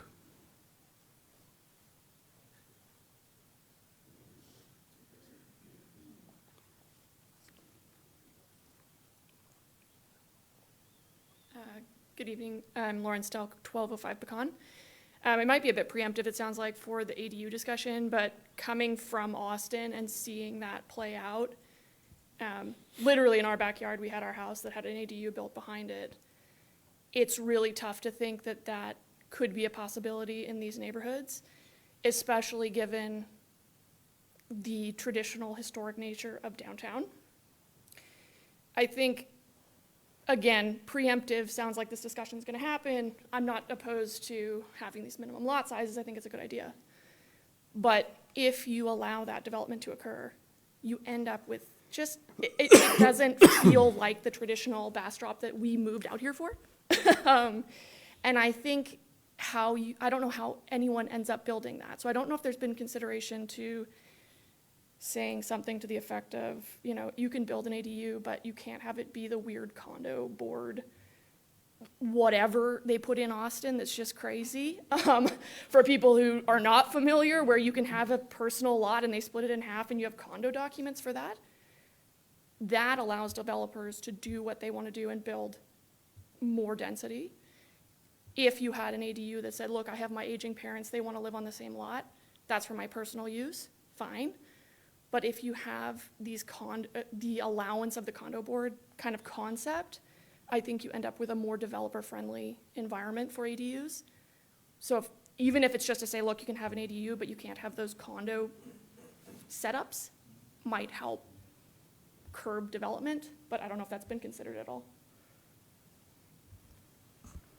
Yes, ADUs are sort of the big hairy monster nobody's been talking about. And I wish you were here when we had the conversation, because there's a lot of folks in the audience who were like, oh my God, she's killing affordable housing. You know, damn her, where do our hotel workers live? Where does everybody else live? And the reality is, part of that is true. Yes, we need more affordable units, but at what expense? And so this council, the conversation was, you have to be able to park it, you have to be able to drain it, you have all of those things. Bastrop proper has garages, detached garages, where those ADUs can be built above. And to Mr. Stern's point, there's so many loopholes right now through the rules. So we are taking it back up. They did send that back and said, you need to bring this back up, because you do have the potential for some of those larger lots. You end up with what is a multifamily area in what is a traditional single-family zone. So I don't know, it's just something to consider. I mean, I can't really judge, we have a secondary home on our lot, you know, but it's for our personal use. So it's kind of, I struggle with the developer concept of coming in and knocking down those houses, especially when in Bastrop there's no alley access. Mm-hmm. So the way that they're gonna accomplish that is by paving over the grass and knocking down trees and doing all the things that people I've heard are very uninterested in having happen in Bastrop. So just kind of further thought of how they're actually gonna get access to those ADUs, because I've seen it happen in Austin. That's why we left. It's not a fun thing to live through, to have a tiny house literally like this far from your back door. So for what it's worth. Thank I you, get Lauren. it. Thank you. Next is Chris Kirby. Do you have a question? Yeah. Could you hold on, Chris, a little bit? Sure. Charlie, is this condo thing is new to me. So do we have, what kind of tools do we have in our quiver to address that? Because to me, the not being able to divide the lot, you know, creates an ownership situation so that only one person can own however many units are there. And so it seems self-limiting to me. But this whole condo concept kind of blows that out of the water. So I just want to make sure that we address that. Sure. I assume the question was directed at me. Okay, yeah. So I'm not a planner, so I can't answer the, you know, how does that look in your code? But I can tell you that plenty of communities have and allow for condo regimes in various different forms, either in the form of townhouse condo regimes, apartment building style condo regimes, or even single family resident condo regimes. There's at least one development in the city of New Braunfels that's actually fairly expensive homes that is a condo regime, and they are single-family homes. I love the repeated use of the word regime. You're welcome. Regime change, exactly. Councilmember Plunkett, that's addressed in Chapter 81 and 82 of the property code. So we will go check the language out and make sure that we incorporate what can and can't be done in single family. Thank you. Mr. Kirby, your address. Thank you. Chris Kirby, 33 Lost Pines Avenue, Bastrop. Excuse me. Just a couple of things. First, I do want to thank the council and the city staff for notices absolutely everywhere. And I appreciate the fact that for an old school guy like me, I pulled over and read one, and just appreciate the fact that we were given notice to be able to get this kind of input and the opportunity for the citizens of the city to come and talk about it. The transparency is noticed and it's appreciated. Just a couple of comments on the things that have been said so far. Affordability is absolutely an issue. There's no question about the fact that people need to be able to afford the places they live and work in the city. I do want to point out, though, that we have a pretty small footprint in the city of Bastrop, and working in conjunction with the county, which will not be regulated by any of this stuff, really, a lot of affordable housing could be literally within 5 minutes of anywhere in the city of Bastrop. And so our efforts to make certain that there's affordable housing for the people who live and work in the county needs to be recognized as working hand in glove with the county, and not just worrying about whether or not minimum lot sizes are going to be too large for affordable homes. Likewise, it speaks to the issue of proximity. Someone spoke earlier about the concern about having an elderly relative close by, or bringing one close by to be able to take care of them or look after them, and that sort of thing. And obviously, alternative or additional dwellings on their property would be one answer. Another answer is that literally 2 streets over is in the county, and there might be more affordable housing closer by. Again, just trying to think about how we can work hand in glove with the county for those solutions. As relates to a statement made earlier about additional housing units and the density issues, I would just point back to what Sylvia was mentioning earlier, and that is, you don't simply get to say, well, we can stick another one on because we only have one so far. You're going to have to deal with impervious cover, with drainage, with water, with everything else before the city is going to say yes to those additional units. And so again, when we look at this and think about this, I think ultimately what the great concern for those of us who've been around a while is Bastrop going to stay Bastrop? And I think when you look at the things that y'all have talked about so far, I appreciate the amount of thought that's been put into this. That's an important consideration, but I would say one caution. And that is, if you go to River Oaks in Houston, which are big, gorgeous houses, one of the nicest neighborhoods there, then there's this air-dropped-in box that's just absolutely hideous in the middle of the neighborhood. And I'm sure you all have addressed that. I just hope that everybody keeps their eye on the prize, that not only do we think about density, but we also think about type. Yes, you can put the garage apartment in, but please don't make it one that's, like a container in your backyard of an otherwise really nice neighborhood. I think it's an important thing for us to keep in mind that density certainly is an issue, and architectural type, I don't know how that's regulated, and I leave that to you all. But I certainly think it's important for us to maintain the character in addition to the density when we're thinking about these sorts of things. Thanks. Thank you. Thank you, Mr. Kirby. Okay, so that's our last speaker. I'm going to close the public hearing. The public hearing is now closed at 8:19 p.m. Council, we've had the item, we've had questions, we've had public hearing. Is there a motion? Motion to approve. Second. Motion to approve from Councilperson Meyer and a second from Councilperson Plunkett. Is there any other discussion, Council? Okay, I'm going to take a vote. All those in favor say aye. Aye. All those opposed say nay. The item passes unanimously. That's item 4D. Move on to item 4E, conduct a public hearing, consider and act on the first reading of ordinance number 2025-22, amending the Bastrop Code of Ordinances, Chapter 14, Bastrop Building Block B3 Code, Build 2 line standards in P through and P3, and adopting a first layer setback in P2 and P3, and move to include on the March 11th, 2025 consent agenda for a second reading. Madam City Manager. Thank you, Mayor Pro Tem. I was going to address the number of public hearings and the slow time, but there's many of us in this PowerPoint, and so I can't find it. If it pops up in the middle of my presentation, there you go. So setbacks and build to lines. The B3 code wants us to have an intimate interaction with the public and private realm. That means our structures are as little as 5 feet from the right-of-way, and that is, again, to encourage interaction among your neighbors. We threw out the phrase neighbors, fences make good neighbors in the code. So the proposal before you today is to make sure our setbacks and our build-to lines match the current environment. Specifically, again, to preserve neighborhood authenticity and to give the neighbors and the residents some predictability about what's going to be built there and how far.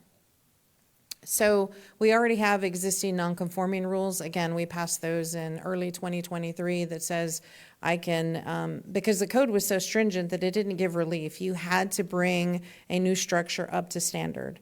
And I raised the issue of the house on Barber Way, which had a what we call a snout house, the garage in the front. And because it was going to be remodeled more than 50%, they had to change it and put the garage in the back in the second layer, et cetera, et cetera. So we had very little flexibility for existing residents. And so we wrote those things in, and we wrote that non-conforming relief. So today's proposal is you got to match what's on either side of you, plus or minus 5 feet. So this is an example of Jefferson Street. So Jefferson Street has pretty wide front yard setbacks. This one looks a little bit less than this one because Jefferson's actually supposed to be a little bit wider. You can see some of the infrastructure there. Jefferson should actually sit right about there. And in our existing code, definitions beat us 10 ways to Sunday.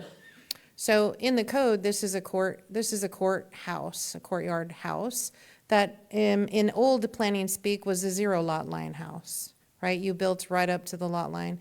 You see where the house is very close to the sidewalk and the front yard setback. And those pretty pictures in the code open up and show your stoop opening up to the sidewalk, very much a Philadelphia, very urban style neighborhood with a detached garage and this interior courtyard.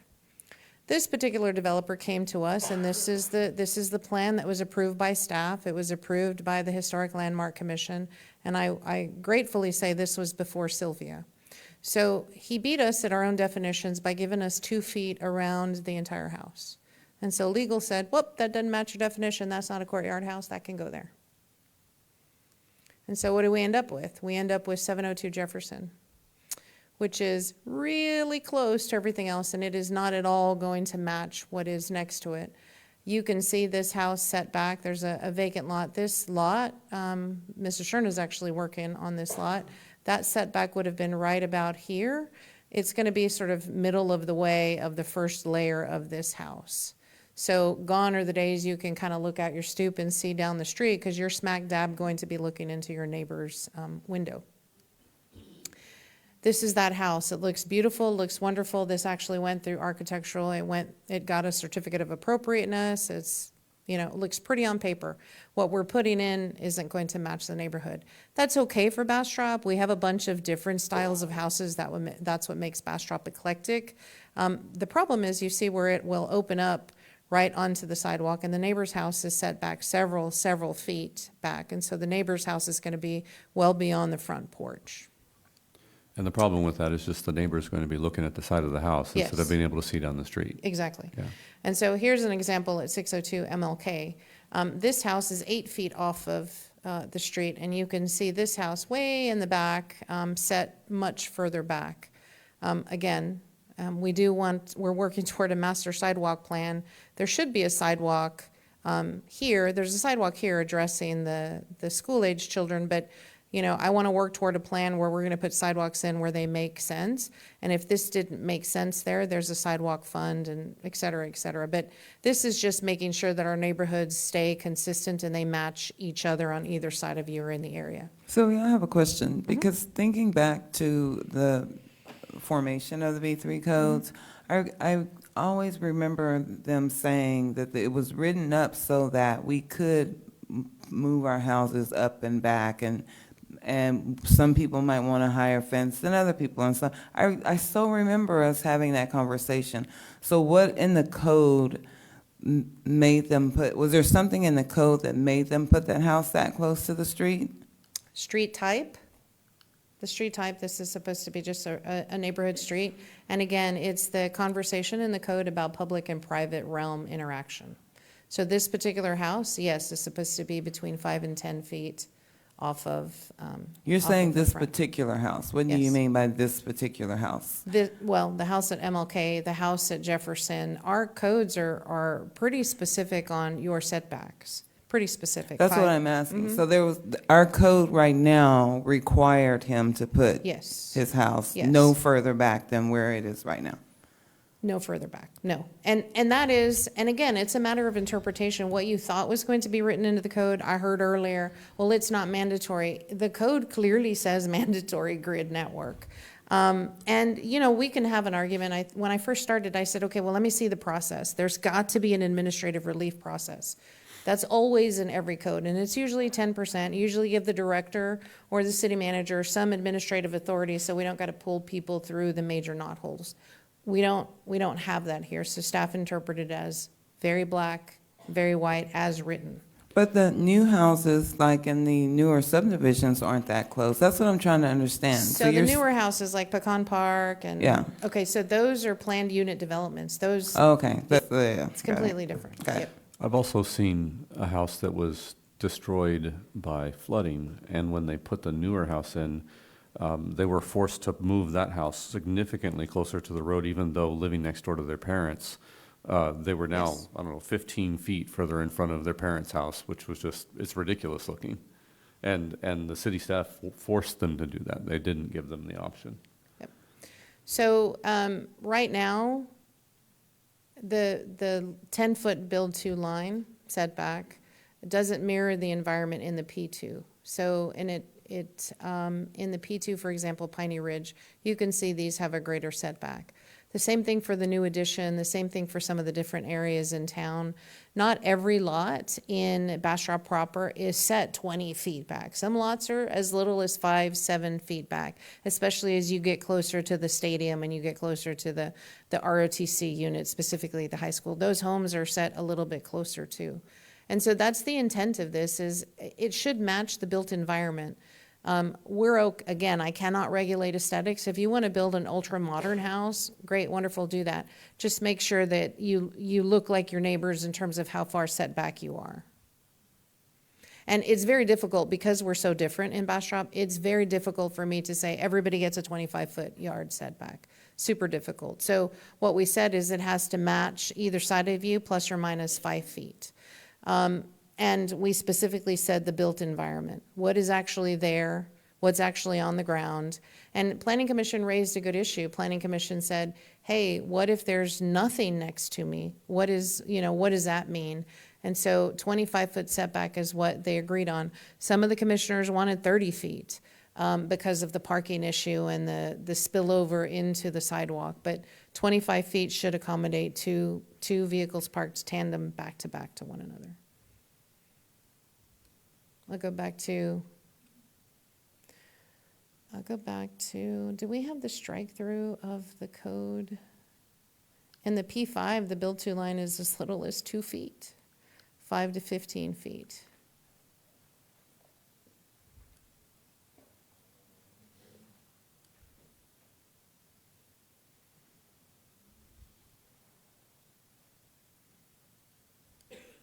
Are those minimums? Can you go back to that other screen where you were showing the 2 feet? Are those minimums? I can't see that far. Yep. So they're minimums. So There's maximums too. It goes to 5 to 15 feet. Yeah, it's 5 to and a 15, max. got it, So okay. no more than 15, no less than 5. no less than, okay, got it, thanks.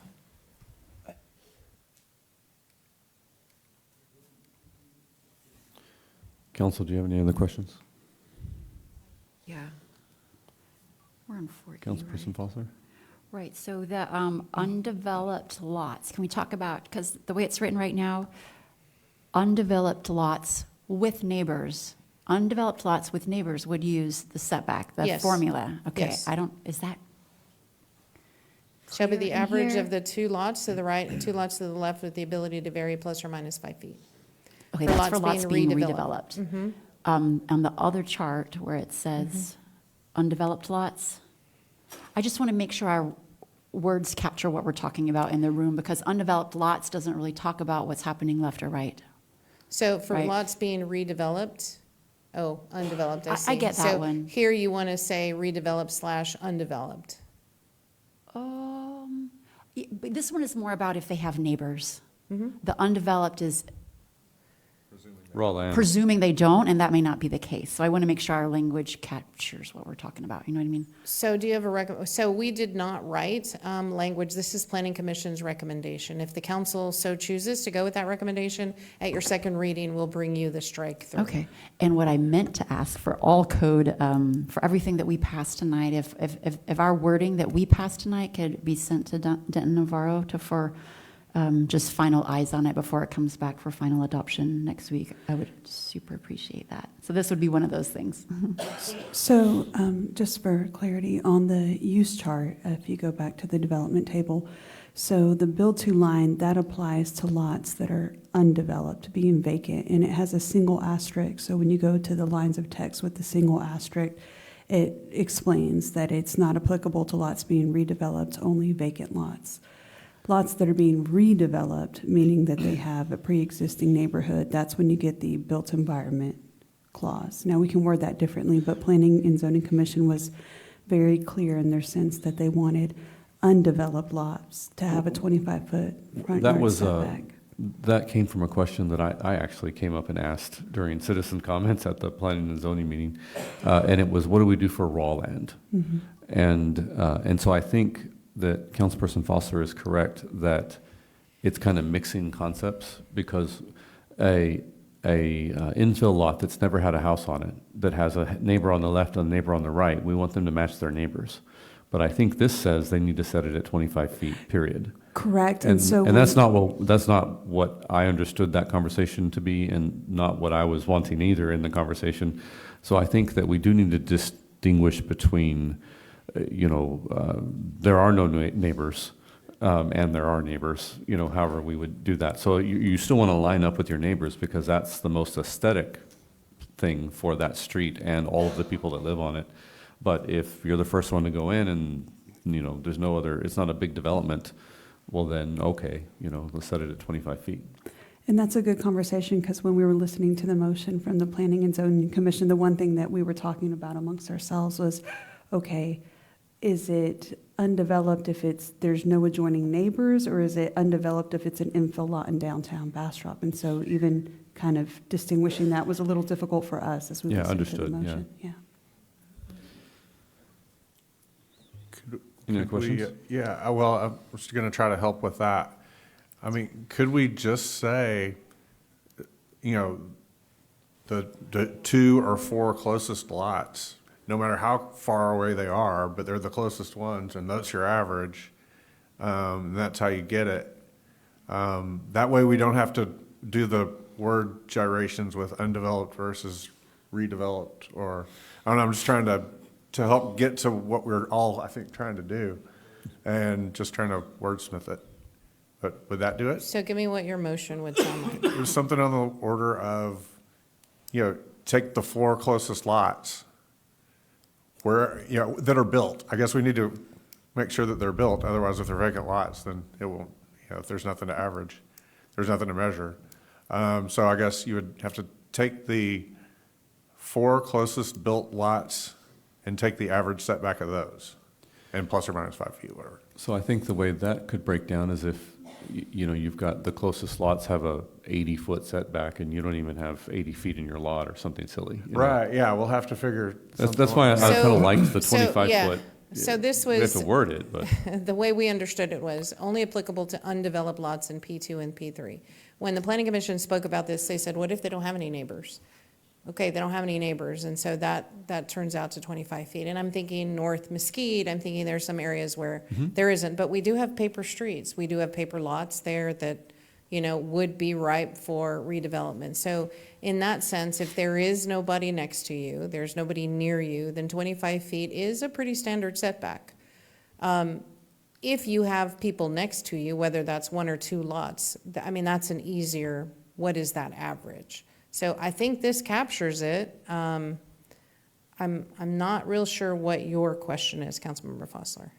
It's the same as John's. It's less about whether the particular lot is developed or redeveloped. It's more about if there are neighbors there already to cue off of. Right, and Yeah, it's if the neighbors are developed or not. I think that's more key. Yeah, it's, if the neighbors haven't built yet, then you get to be first, then you can be 25 feet. Fine. But if your neighbors, Well, that says undeveloped right there. right, but Undeveloped lots being redeveloped. right, but that seems to refer to the subject lot rather than the neighbors. It shouldn't matter whether the subject lot is to be redeveloped or just developed for the first time. What matters is, do your neighbors exist? You know, or is there anything built at your Charlie, neighbor's throw me a house? bone here. Yeah. I got nothing. I got nothing. Can I just make a point? Sure. So I think we're making this super complicated, where it's pretty basic to me that you got, if you got neighbors, you got to match the neighbors. If you don't, and it is undeveloped, there's going to be 25 feet minimum. Is that right, Sylvia? I mean, that's pretty broken down to. That's what we said. If it was Yeah. a blank lot, nothing around you, then it's 25 feet. If you have things around you, then It's got to match, yeah. It's got to match. We could add a definition to further define undeveloped lots as lots being lots that don't have neighbors surrounding them. I mean, you can add a definition for clarity, so when someone comes in and says, well, what is an undeveloped lot? Well, the definition states that it's a lot that's vacant with no surrounding neighbors. Yeah, that would probably help. Okay, so we have a public hearing on this one. Are there any other questions that we need to ask before we move on to that? Okay, so we're going to open the public hearing at 8:37 p.m. We have forms being rushed to me.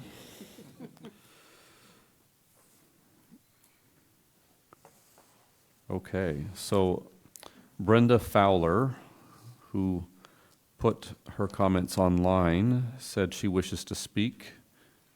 There she is.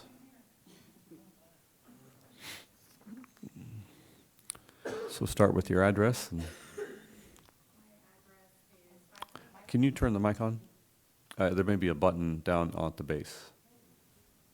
It's green. There we go. So I'm bringing a different perspective to the setback conversation. If a lot is going to be developed and it has neighbors, and you're asking them for their first layer setback to match the two people on their right and their left, who's measuring that? And where it just seems like there's a lot of subjectivity in determining. So you're asking people to determine their neighbors' setbacks, and I'm just wondering how that's going to be measured and who's going to pay to have that measured. So that was my only comment. So you're a developer, is that right? Surveyor. Surveyor, okay, there we go. I was kind of thinking it's something you could do with a tape measure. I mean, because given a plus or minus 5 feet, so you got a 10-foot window to hit within something, I mean, it's almost like a 50% error rate. It just seemed like it was an easy target. Do you disagree? I disagree. Why? Because we're talking about square feet and people's measurements of their house and where they can go. And, you know, if you can go 5 feet further, then I'm going to push it to the edge. If I have to go 5 feet back, then that's a lot of space you're taking from me. So just as somebody developing a lot, that would matter a lot to me. And the property lines in the city of Bastrop are not easily measured. Amen. I think I would look at it from the curb, you know, something that, whatever that structure is at the front of the property that outlines, and then measure to the house next door and then match. I mean, it just seems like something that, you know, 10 out of 10 people could do successfully if they were trying to match it within 10 feet. Now, well, the point that you made is if they tried to push it to determine exactly where that 5-foot minus boundary was, or 5-foot plus boundary was, and then hit it perfectly, would they be able to do that? What if the street's not where it's supposed to be? And you're measuring from the street curb? Well, but I think that we're trying to do it based upon where the setback of the house is. And so if the street's wrong on yours, it's going to be wrong next door as well. I mean, we're kind of presuming that they're, you know, I mean, you could run into the, well, what are you going to do in a curve or, And then when they go to get platted and the city requires them to give up right-of-way of their property, because they're getting it properly platted, and they're having to give up 5 feet of their property to the city, then you're asking them to then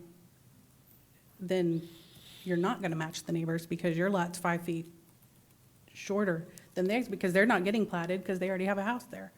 So I'm just coming up with potential issues that I see that could come from this subjective 5 plus or minus, we're gonna do an aerial image or a tape measure or things like that. so Madam City Manager, in the development process, at what point is staff or anyone looking to be sure the house is going to be put in a reasonable location? So there's a wide variety. I mean, we'll pull the actual plat that was filed. We'll pull the actual building permit if we still have it available. We will have to go out and measure as necessary. Hopefully, the person submitting the permit has done that type of homework. But if we need to verify, we'll do that. We have pictometry that's available to us. We have our GIS. We have drone surveys. I mean, there's a litany of tools to be able to use. I think pictometry would be the first thing I do. And Brenda's right. There's a lot of places in Bastrop where the right-of-way isn't. Well, I showed you Jefferson. That's not a completely built-out street where it should be. There's a lot of right-of-way that's still left there. We would measure just what's on the ground. Where's the edge of curb as it is actually not where it's supposed to be, because I'd get into all kinds of where it's supposed to be issues. Just what's on the curb right now or what's the edge of curb and measure to the back. Thank you. I just think that needs to be written down somewhere on how you're gonna measure. And Thank you very much. Okay, are we getting new ones here? Setbacks.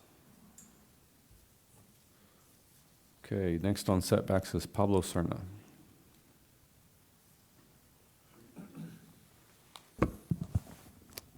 Pablo Serna, 1104 Hill Street, and I'm speaking in support of this item. We do need to establish setbacks. I did want to, because it was brought up and about the lot on Jefferson Street. That particular developer I did speak to, what happened there was he did present a courtyard house plan. And the courthouse plan in the B3 code is not allowed in P3, and that's something you can look up. So he did get away with that. But the saying was, and the planning, I don't know who was the planning staff at the time, they said you have a side yard. The side yard's only 12 5 inches feet. or, yeah. Correct, and you can see 5 feet, and the top of that plan on the right-hand side is the front of the house. And you can see it's 5 feet from the property line right there. The problem with that, and this is, again, going back, the code is a little difficult to navigate, but there is a range right now in the B3 code for setbacks from 10 to 25 feet. And the reason it is 10, if you pull up 805 Spring Street, you're going to see a house that's quite old that is only 10 feet from the property line or less. So the B3 code recognized that there were houses existing in Bastrop that were very close to the front of the street. So in this case, this particular developer realized that the lot immediately on the right-hand street, immediately to the right, which is the lot that I've been working with the client on their home design, there was nothing there. And so they said, hey, I get away with it. And they kind of did, because over to the left, as you can see, it's just a street. So they did find a loophole. So we do want to close up the loophole. And I agree with Sylvia that we need to match with the houses on either side. To Kevin's point, I think we need to keep it local, because the B3 code actually says lots of a half acre or more can be up to 60 feet back. So there's a provision there to go back deeper. But I do think we need to have setbacks defined, and to the surveyor's point, I've done a house, actually I did a house for someone on P&Z, did their house on Wilson Street, and we took the average setbacks from the back of the curb to the house, not the porch, but to the house facade, and we set that setback. Once we had that, we established his setback, and so we were matches, and that house was done after 2019, after the B3 code was there. So the B3 code didn't force people to put their houses at 10 feet. It had a range, and the range matched up with what was there in the historic district. So I would say that we need to define that. I think we're on the right path. That was unfortunate because my client is right here, and they're going to look right back into that individual's backyard for sure. Thank you. Thank you, Pablo. Heather Green.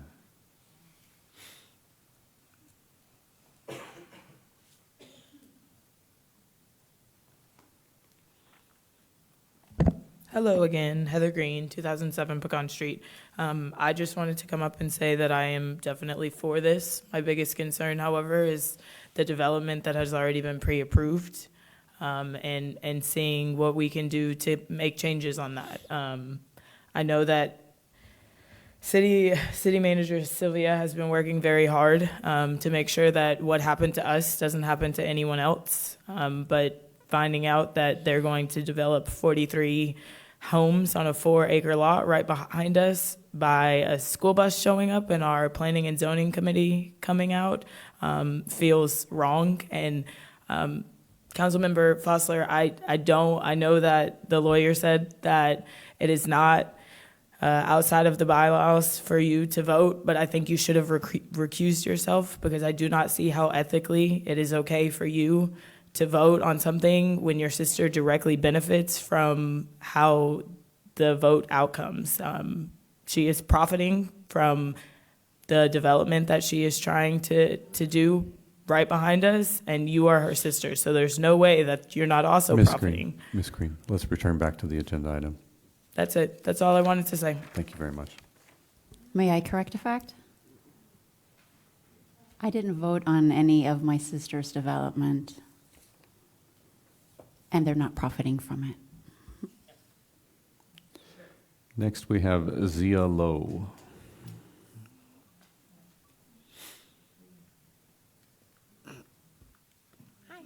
ZLO 101 Bush Cove. I had a question on the setbacks, and if I missed it, I apologize. What is the setback from the rear of the property? I know you've got a setback from the front. There's none. Sylvia? Setback from the rear of the property. I don't know, I have to look. Is it in that table that we had? No, Mr. Cerna, who's familiar, says No, none. no, no, and that's what I'm saying is that setback in that table that would say none? Yeah, we defer to the International Building Code and the IFC. Which is really 5 foot, but I mean, and that's really just because of fire, 5 and 5 makes 10, and that's fire separation. But you can get around that if you build thicker walls, fire protected walls that keeps the fire from spreading. You can make that very minimal. So to the surveyor's point, and if you think about in the city limits, Tahitian Village and some of the lots there, and where it's not just the curves or whatever, but also your ability to build on a lot due to their setbacks from Tahitian Village from the rear of the lot, and then if you have 25 feet from the city, you're cutting down into probably a lot of buildable space. So that was why my question was, I do understand where she's coming from, because I've had a client who wanted to build a home in Tahitian, and she was within the Tahitian setbacks, but then the city setbacks were different. So That's odd, Ms. Lowe, because we would defer to the Tahitian because they have the architectural committee. I mean, they have controls within their this was a long subdivision. time ago. Oh, I'm like, it's not yesterday. This was, no, not us, because that's I've been doing it for a few years. No, it was so that was just my question. You know, situations like that where you have, if you have that high of a, not high. I mean, it is quite a bit, 25 off the street. You know, if that, and then you have a back building line. That was all. It was just clarification on what the back building would be in conjunction with the front.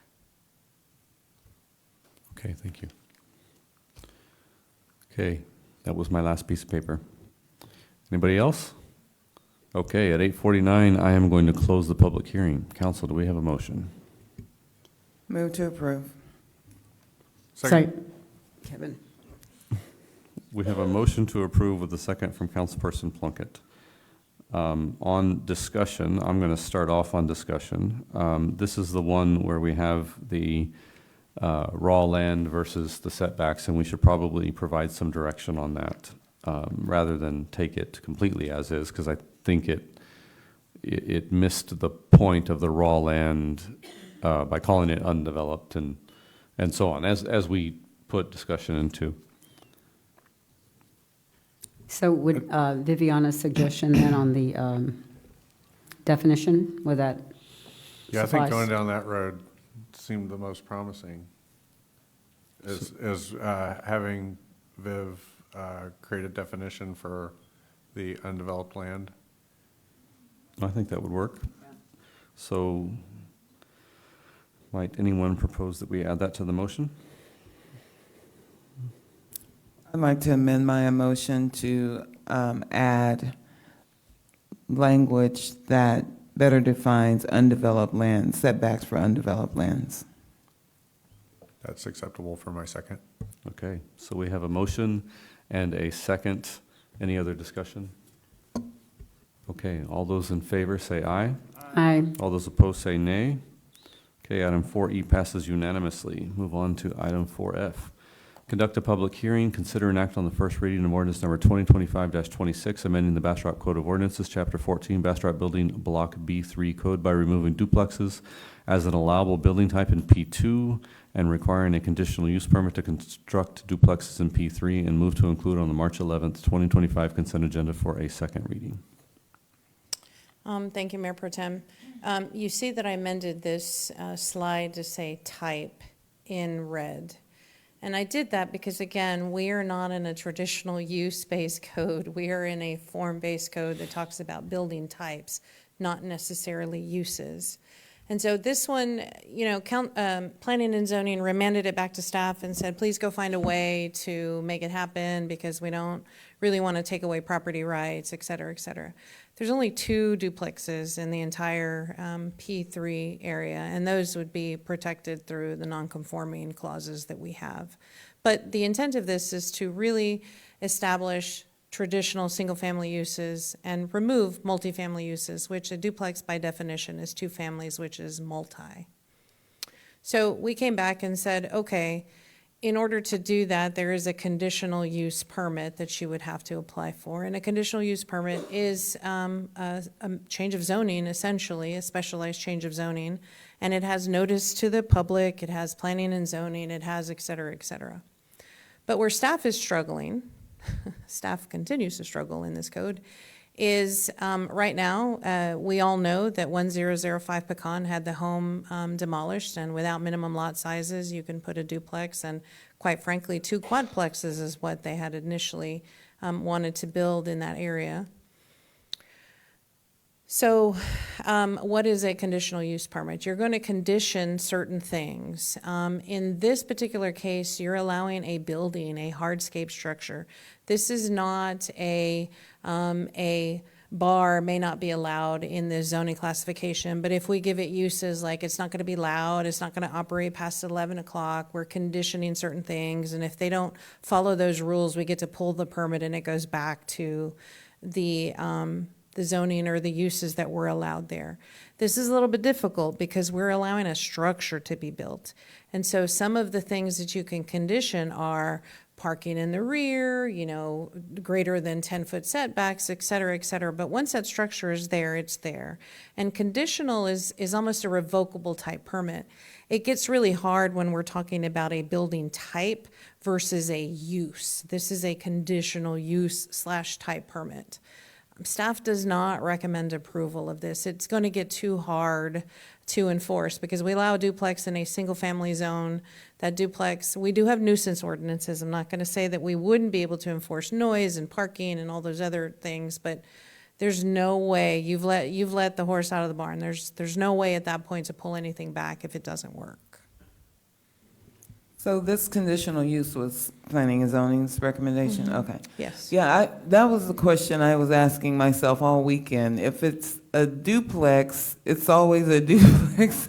I kept trying to get people to make me understand, how is it considered a conditional use? A duplex is a duplex is a duplex, unless they tear it down and build something else, and that's not gonna happen. No, and you know, city attorney's sitting right next to us, and I'm gonna tell you, if somebody's got nuisance issues through lighting, through noise, through the number of parking, through the spillage, through loud, whatever, that could potentially come from a multifamily, I don't know of any case law that's gonna force us to tear down a perfectly good building. They're gonna force us to go through our nuisance enforcement, and none of those things end up in demolition of a building. Right.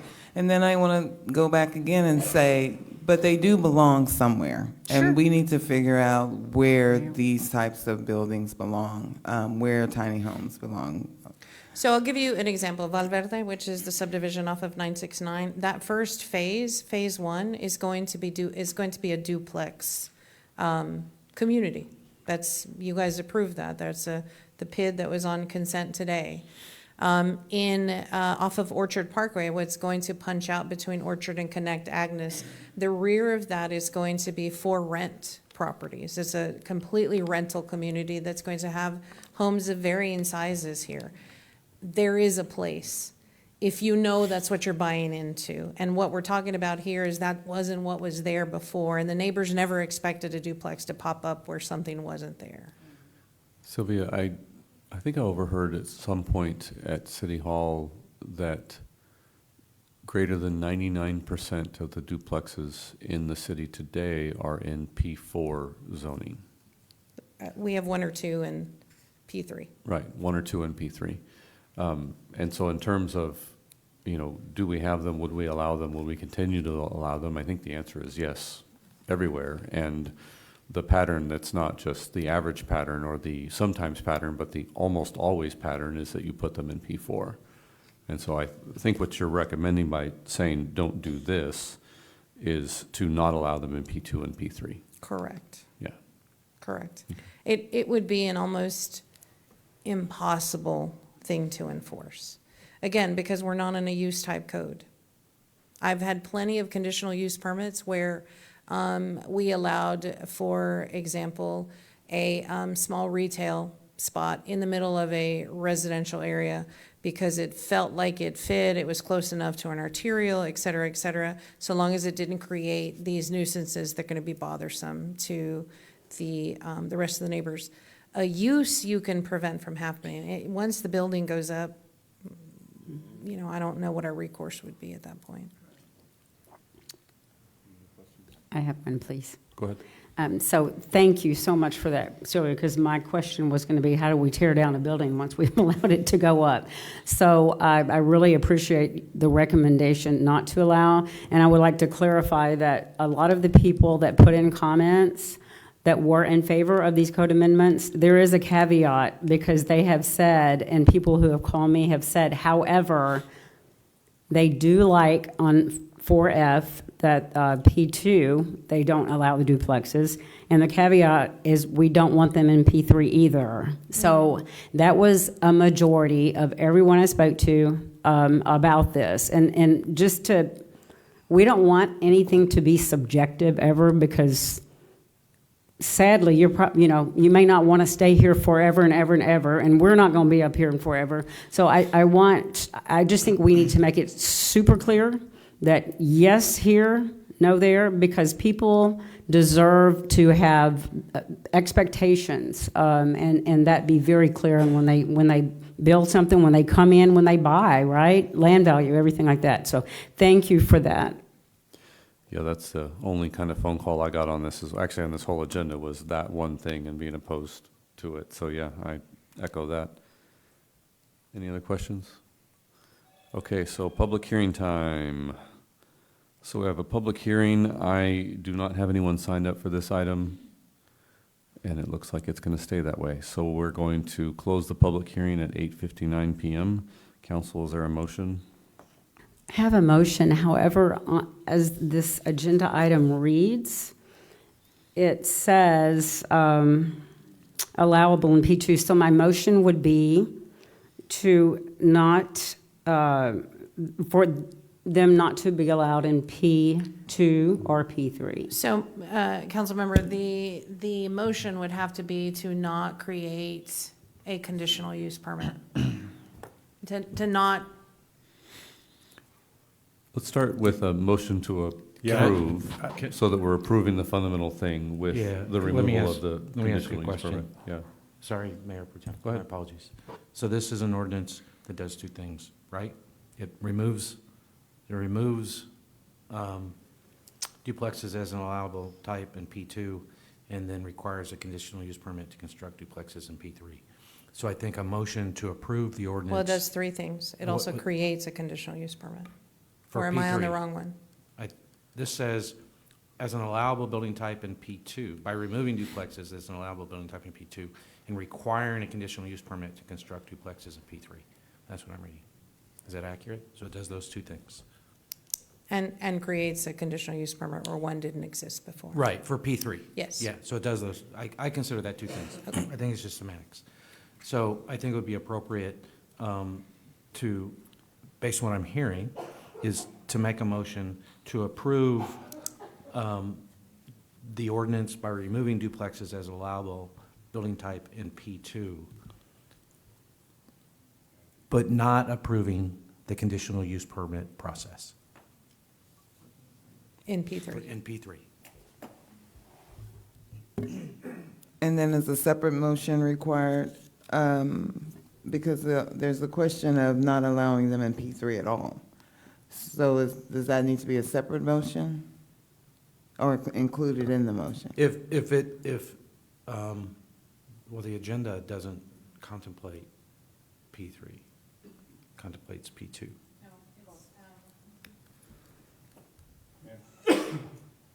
I was just looking at the agenda item. The way it's written, it doesn't say to deny or duplexes in P3, is what he's saying. So removing duplexes is an allowable building type in P2 and requiring a conditional use permit to construct them in a P3. Oh, so your point is if you remove the conditional use permit in a P3, they're not allowed, period. Right, yeah, they Got wouldn't it. be allowed, period. So Right. to your point, that checks the box. Yes, because they're already not allowed, correct? No, they're they currently are allowed. allowed currently. Oh, okay, all right. Well, this agenda item says by removing duplexes as allowable building type in P2 and requiring a conditional use permit to construct duplexes in P3. Got it. Okay, now I understand. Yes. Okay. It was My originally, apologies. no in P2 and P3. Okay. This is what planning and zoning All right. So I think punted forward. I think this agenda item is plenty of notice for purposes of what we're trying to accomplish. I was just confused as a result of the way it was written. So, yes, a motion to remove duplexes as an allowable use in P2 and P3, period. That accomplishes what you'd like to accomplish. Correct. With a motion to approve. And then we'll bring back a revised ordinance for the next reading that accomplishes this goal. So Charlie, what I'm basically doing then is just saying by removing duplexes as an allowable building type in P2, we're just adding and P3. Yes. Okay. And we'll need to revise the caption for the next. So I make a motion on this ordinance to remove duplexes as an allowable building type in P2 and P3. Yes, ma'am. Second. We have a motion from Councilperson Meyer, a second from Councilperson Lee. Any other discussion, council? Okay, all those in favor say aye. Aye. All those opposed say nay. The ayes have it for 4F. Thank you, everyone, for sticking around. We're on the last item, 4G. Conduct a public hearing, consider and act on the first reading of ordinance number 2025-19, amending the Bastrop Code of Ordinances, Chapter 10, subdivisions by enacting Article 1001 titled Parkland Dedication and Park Enrichment Fund, Sections 1001-001 through 14, and move to include on the March 11, 2025 consent agenda for the second reading. Good evening, Mayor Pro Tem, Council. I'm before you tonight to, I'm before you this evening to talk about our parkland ordinance. Once again, I apologize. The slide is not formatted appropriately, even though I know I fixed it before the meeting. But anyways, is that what it? Okay. So anyways, tonight I'm before you to talk about our parkland ordinance that we have created. So just to give a little bit of history for the audience and for you guys, currently we do have a way of acquiring parkland in the code, and it's called civic space. And while we do have some methodology that I do believe was creative in nature, where we established what was called pedestrian sheds, and essentially those are quarter-mile radiuses, where the idea was going to be that you would have at least 10% of civic space allocated in each one of these pedestrian sheds. But the problem with civic space is that it has a very wide array of definitions, and civic space, once dedicated to the city, is something that the city maintains in perpetuity. Well, we want to make sure that anything we're getting to maintain in perpetuity is meaningful in nature to our residents, and further identifies and echoes our Parks Master Plan. So therefore, we are looking at revising the way we go about collecting or asking for parkland in developments. And we are going to actually be targeting 3 out of the 6 major goals that were listed as a part of the recent Parks Master Plan, and that's funding, park improvements, and land acquisition with this ordinance. So that's a really exciting notion to know that we'll be actually meeting and reflecting something that the community had a lot of input in. Additionally, for the land dedication portion of this ordinance, we are asking that developments dedicate 1 acre for every 100 proposed dwelling units. And then for multifamily, and that's going to be duplexes or multifamily commercial like apartments, that's 1 acre for every 200 proposed multifamily units. If it's a development that has a mixed ratio, if it's a portion of it's multifamily, portion of it is single family, the dedication will be required proportionally. We are asking that parkland, when it is dedicated, is a minimum of 3 acres in size and contiguous in nature. The reason for the 3 acres is that some of our smallest parks are approximately 3 acres. For instance, Delgado Park is 3.06 acres, Ferry Park is 2.64 acres, and Fireman's Park is 2.55 acres. So those are some of our smallest parks that we have that are well programmed and widely used, and they're about 3 acres. Another thing that we will be changing is we are asking that only 20% of the property be located in either the floodway or 100-year floodplain. So for instance, Piney Creek Bend, which is the image in the center, 100% of that is in the 100-year floodplain. So as you can imagine, doing improvements or anything of that nature, you can guarantee that if there's a heavy rain, especially because that's the Piney Creek watershed, that those improvements would be inundated with floodwaters. Conversely, you have Bob Bryant over here on the right side of the screen. A portion of it is in the floodway, and a portion of it is in the 100-year, but there's also a portion that's in the 500-year. So we just want to make sure that when we're getting parkland, it's parkland that isn't just really floodplain and is really more of an offset for the developer versus an asset for the community. Additionally, we are going to be asking that the entrances to the parks be more prominent. For instance, this parkland that was dedicated for Piney Creek Bend only has access from these very 2 little locations that are notated by the circles, whereas in Bob Bryant, at least it's along some kind of collector so that people know it exists, they know it's there, it's easily accessible and or available. We'll also be establishing a park development fund, and that's the fund where if someone does not want to dedicate parkland, they pay a fee in lieu of dedication, and that fund will be divided up into 2 development areas. The idea is that if funds that are collected in development area 1 can be reallocated in development area 1, and then the same thing for development area 2. We will be allowed to keep them for up to 10 years, and then after 10 years, monies not expended will be relinquished back to the developer at a proportional rate of that which has not been spent. However, the development areas, because of the way that they're structured, the likelihood of us having funds that we haven't spent is probably going to be highly unlikely. And then finally, the final part of the ordinance is the park enrichment fee. This is a new concept to the City of Bastrop. The park enrichment fee is an additional fee separate from the fee in lieu of dedication. This slide is incorrect. It should say $500. That is the recommendation that the Planning and Zoning Commission made, was that it would be $500 per dwelling unit, not the $250.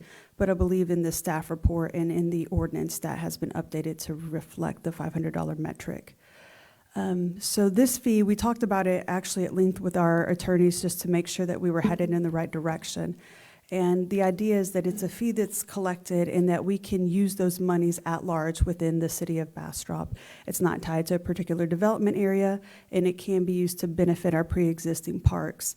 And the reason why that would be allowed is because any new residents within the city of Bastrop will be utilizing our pre-existing parks. We did a measurement of the city, and from east to west, it's approximately 5.1 miles. From north to south, it's approximately 3.1 miles.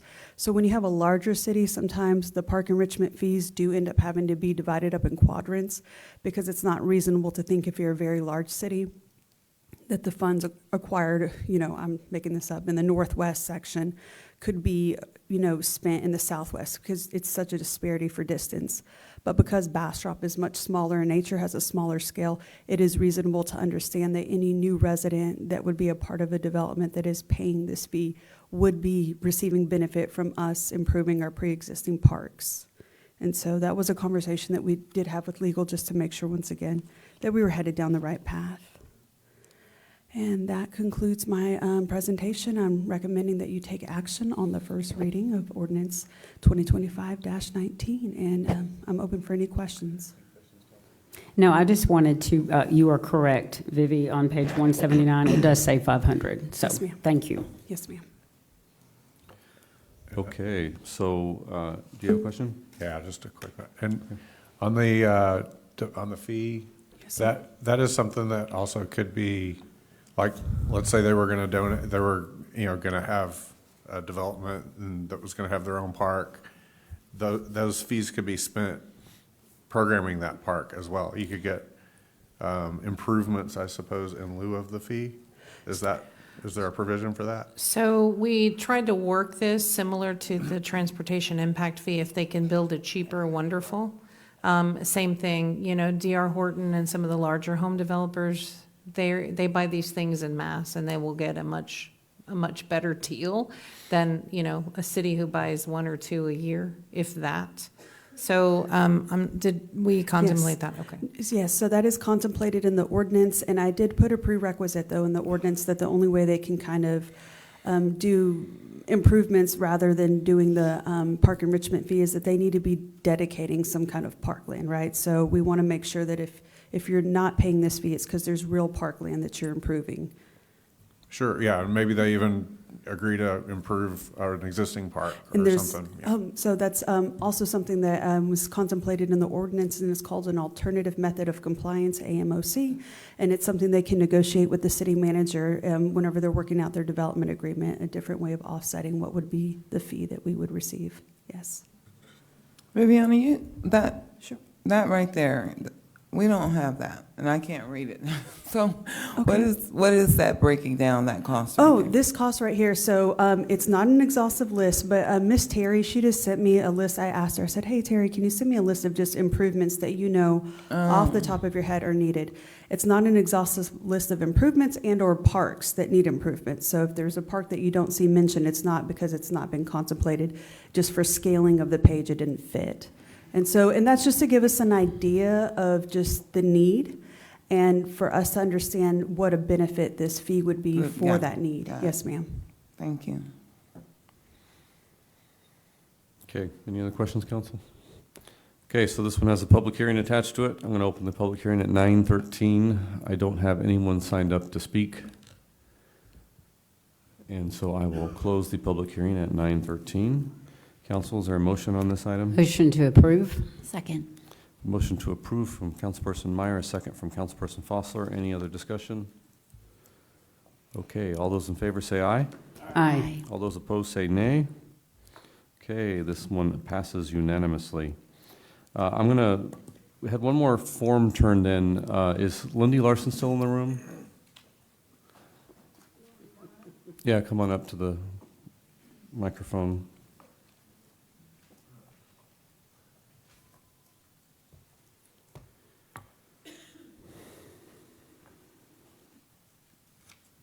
Lindy Larson, 1320 Farm. Almost forgot my most important moment here tonight, and that was just to say that I support Jimmy Crouch and his appointment to our Planning and Zoning Commission. I found him to be a competent and outstanding city council member and very familiar with the B3 code and the issues that we're having with them now. This was also pre-Sylvia, when Jimmy was on council for, anyway, in 2021, a development, Farm Street Village, 15 plus acres, 72 lots, 72-story rental duplexes in our P3 historic neighborhood, thanks to the B3 code, was presented through mail by the city to the residents. I reached out through email, handwritten letters, and maybe even Pony Express at that time because I was pretty desperate, and called each council member on their city-issued phones. And Jimmy Crouch was the only one that called me back. And I appreciate him for that. And that goes a long way when you're a citizen fighting some of these B3 code nightmare, because sometimes, and I know that the council has seen this many times, when people get desperate and nobody will talk to them. And I do appreciate that about this council. I think you're very open, but Jimmy was the only one that called me back, not with you guys, but with Pryor. Thank you. Thank you, Ms. Larson. Okay, we're now on to item number 5, adjournments. Motion to adjourn. Councilperson Lee and Councilperson Plunkett. We are now adjourned at 9:16 p.m. Thank you very much, everybody.